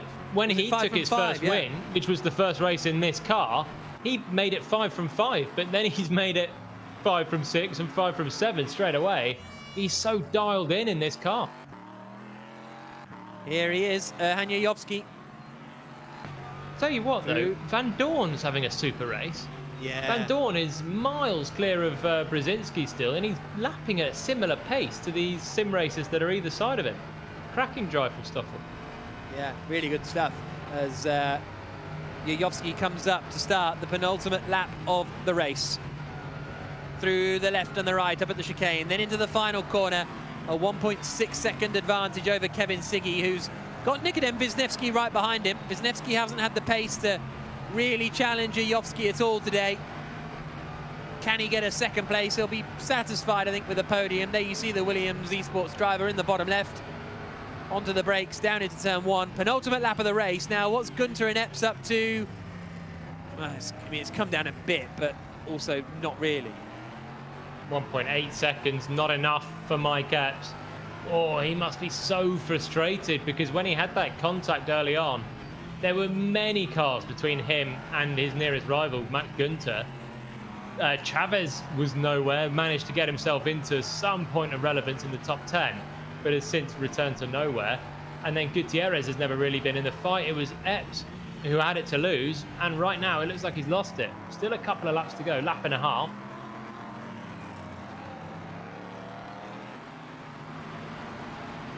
Yovsky leading. This is Nikodem Wisniewski that we're on board with in the bottom right and the bottom left as he fights the car up towards the left-hander of turn 3. Turn 3? What am I talking about? He's much further around the lap than that. Now coming out onto the back straight on the penultimate lap of the race. There we can see Kevin Siggy in the bottom left with all the lights off as he focuses on the screen in front of him. Interesting, some sim racers want all the lights off, so they just focus on the screen. Others find that sort of is a bit, you know, kind of too intense on their eyes almost. If you're just watching, you know, a screen in darkness the whole time. Out onto the back straight they come. Wisniewski's got a shot here, hasn't he? Yep, really good shot, and probably his last shot into the main overtaking place for the final time. Siggy covers it though, middle of the road. And Wisniewski now needs to look further around. Makes a nice apex though. Oh, bit of contact. Yeah, they hit each other and Wisniewski loses a bit of momentum. So it's Erhan Yovsky who, because of that, gets a little bit larger a lead. It's still 2 seconds between Max Guenther and Mike Epps as we come onto the final lap of the race in the Race All-Star Series. Fully charged by rocket phones, and Erhan Yovsky looks like he's going to win the chance to drive a Formula One simulator. A finalist in the World's Fastest Gamer last year. World's Fastest Gamer 3 is available now for to download via Gear Club on iOS and Android, so get involved in that if you really want to get into sim racing. Under the ABK Beer Bridge for the final time.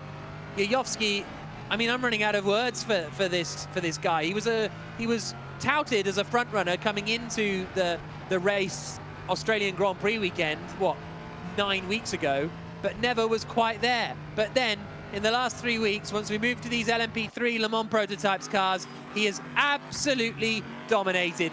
Erhan Yovsky through the final corner into the right-hander, and the Macedonian is going to win the chance to drive a Formula One simulator as he wins the race and wins the championship with a clean sweep in the Race All-Star Series, fully charged by rocket phones.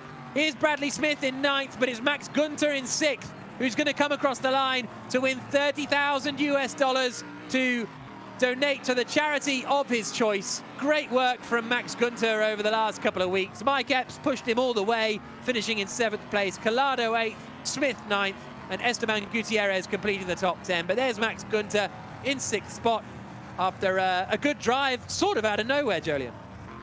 Yeah, he kept himself out of trouble. That was the main thing. Picked up the pieces. Qualifying wasn't perfect for him, but he just managed to keep consistent and beat Mike Epps, which was basically his job. Erhan Yovsky wins the race, wins the title. Siggy second, Nikodem Wisniewski third, and let's join Erhan Yovsky now. Another win. 3 races, Erhan, in this series. 3 wins. What an unbelievable performance. Are you surprised by yourself? Oh, I'm not surprised, to be honest. I gave everything on the track today. It was much tougher than the previous weeks because Kevin and Nikodem were on my tail the whole race. So, yeah, I'm a bit speechless, as you know. So what about the prize of winning a Formula One simulator experience? Yeah, I'm a bit speechless about it. So it's quite unbelievable right now.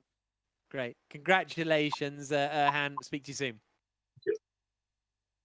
So Erhan Yovsky the winner of the race All-Star Series, fully charged by rocket phones, this edition at least, because hopefully you'll be joining us in the future for more action from the race. And a huge shout out to Max Guenther, who wins $30,000 as the top professional race driver in the series, and that gets donated to a charity of his choice. Jenson Button has already donated $10,000 today to the charity of his choice. When we come back, we'll have all the reaction from Erhan Yayovski winning the race All-Star Series, fully charged by rocket phones. See you in a couple of moments.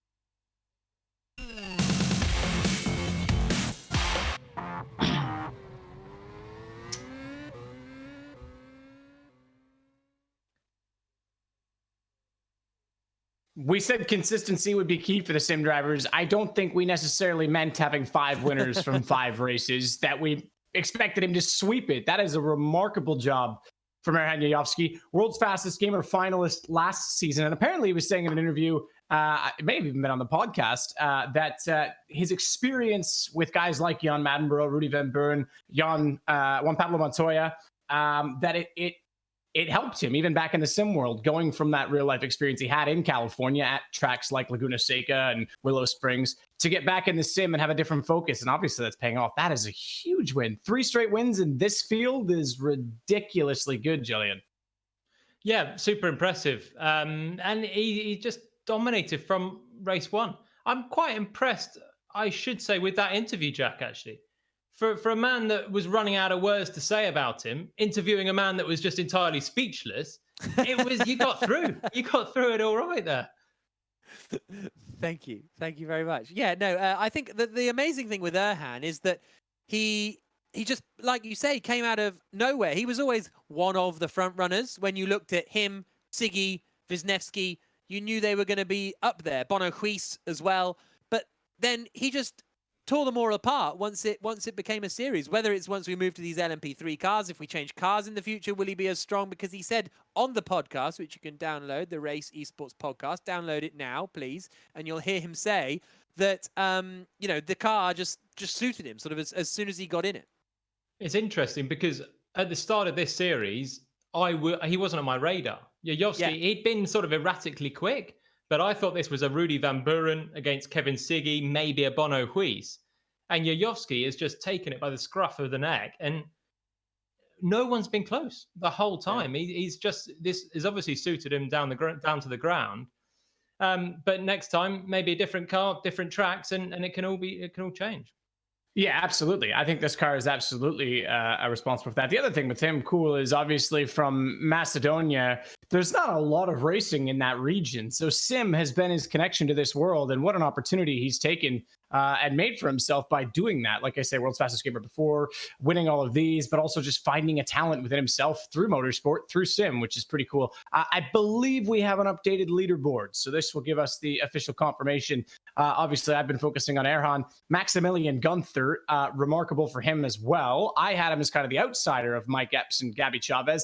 And Epps, I think, made this far too difficult for himself. He loses by 1 point, contact early on, and as fast as he was, there was a lot of contact for him over the last 3 weeks. I think it's fair to say, Jillian. Yeah, well, that Sebring weekend was just notorious pretty much for contact, particularly with Mike Epps. The whole way he was getting more and more wound up by it. And then he said last week that he'd taken the targets off the back. Well, in the end, the contact has cost him. He's probably been quicker than Guenther, but it's the contact through probably those 2 race days that has just left him 1 point short. I mean, they've both done great jobs, and hopefully we'll be back for next time. But ultimately, he had this one in the bag until he got into the side of Alan Terzic, and they both ended badly, basically. Well, with that, don't forget as well to check out all of the social media, because we'll update you with the results. I'm sure there'll be highlights from today's race. You can do that by subscribing down below. Again, checking out the website, the-race.com, and We Are The Race on Twitter and Instagram, as well as what's going to happen next, because this championship may have just concluded, but there's another coming up. We'll see in just a second what that's going to be.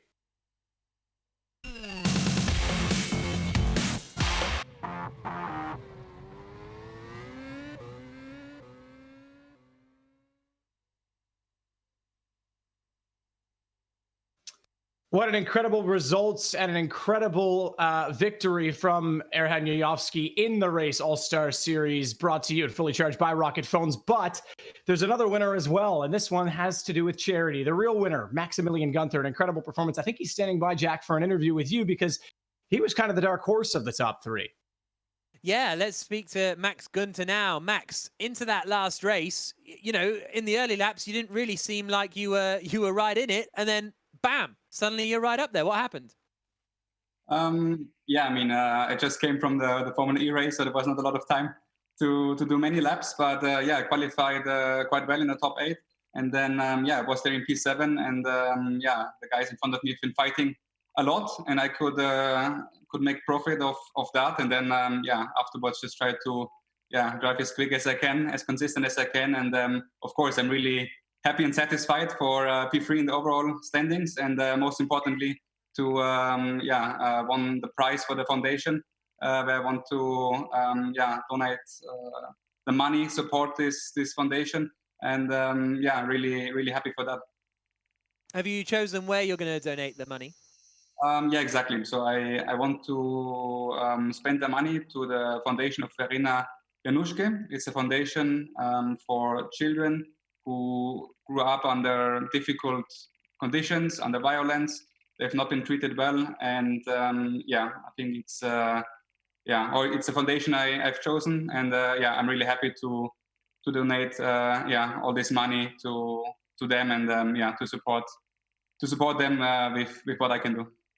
Great, thank you very much, Max. Congratulations, a great few weeks of racing from you. Thank you very much. It was really good fun, and thanks for the great championship. No worries. Catch you later. Max Guenther then donating it to a children's charity.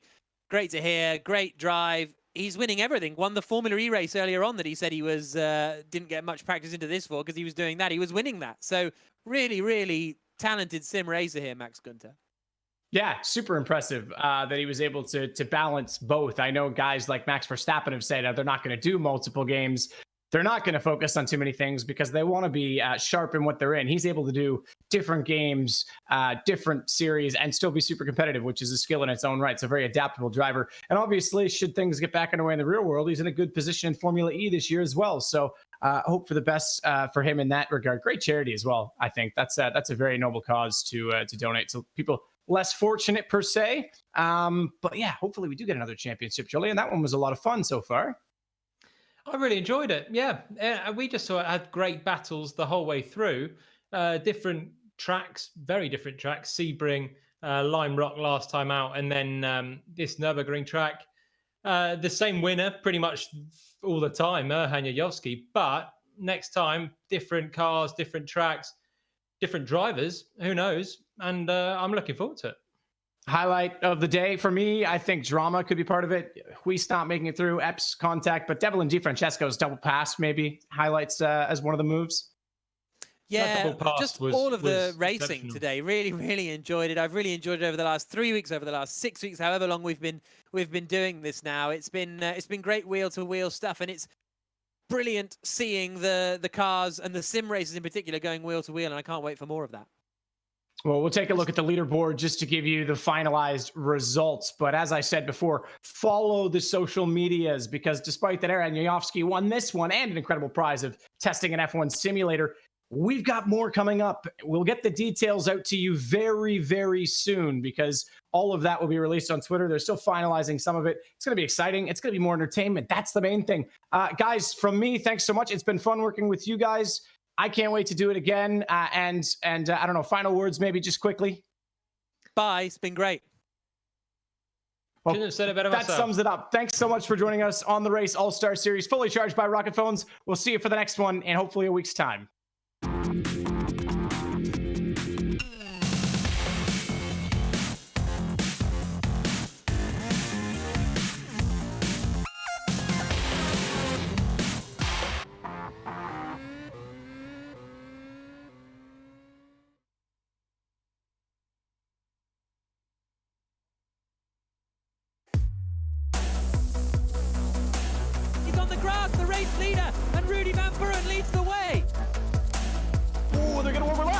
Contact.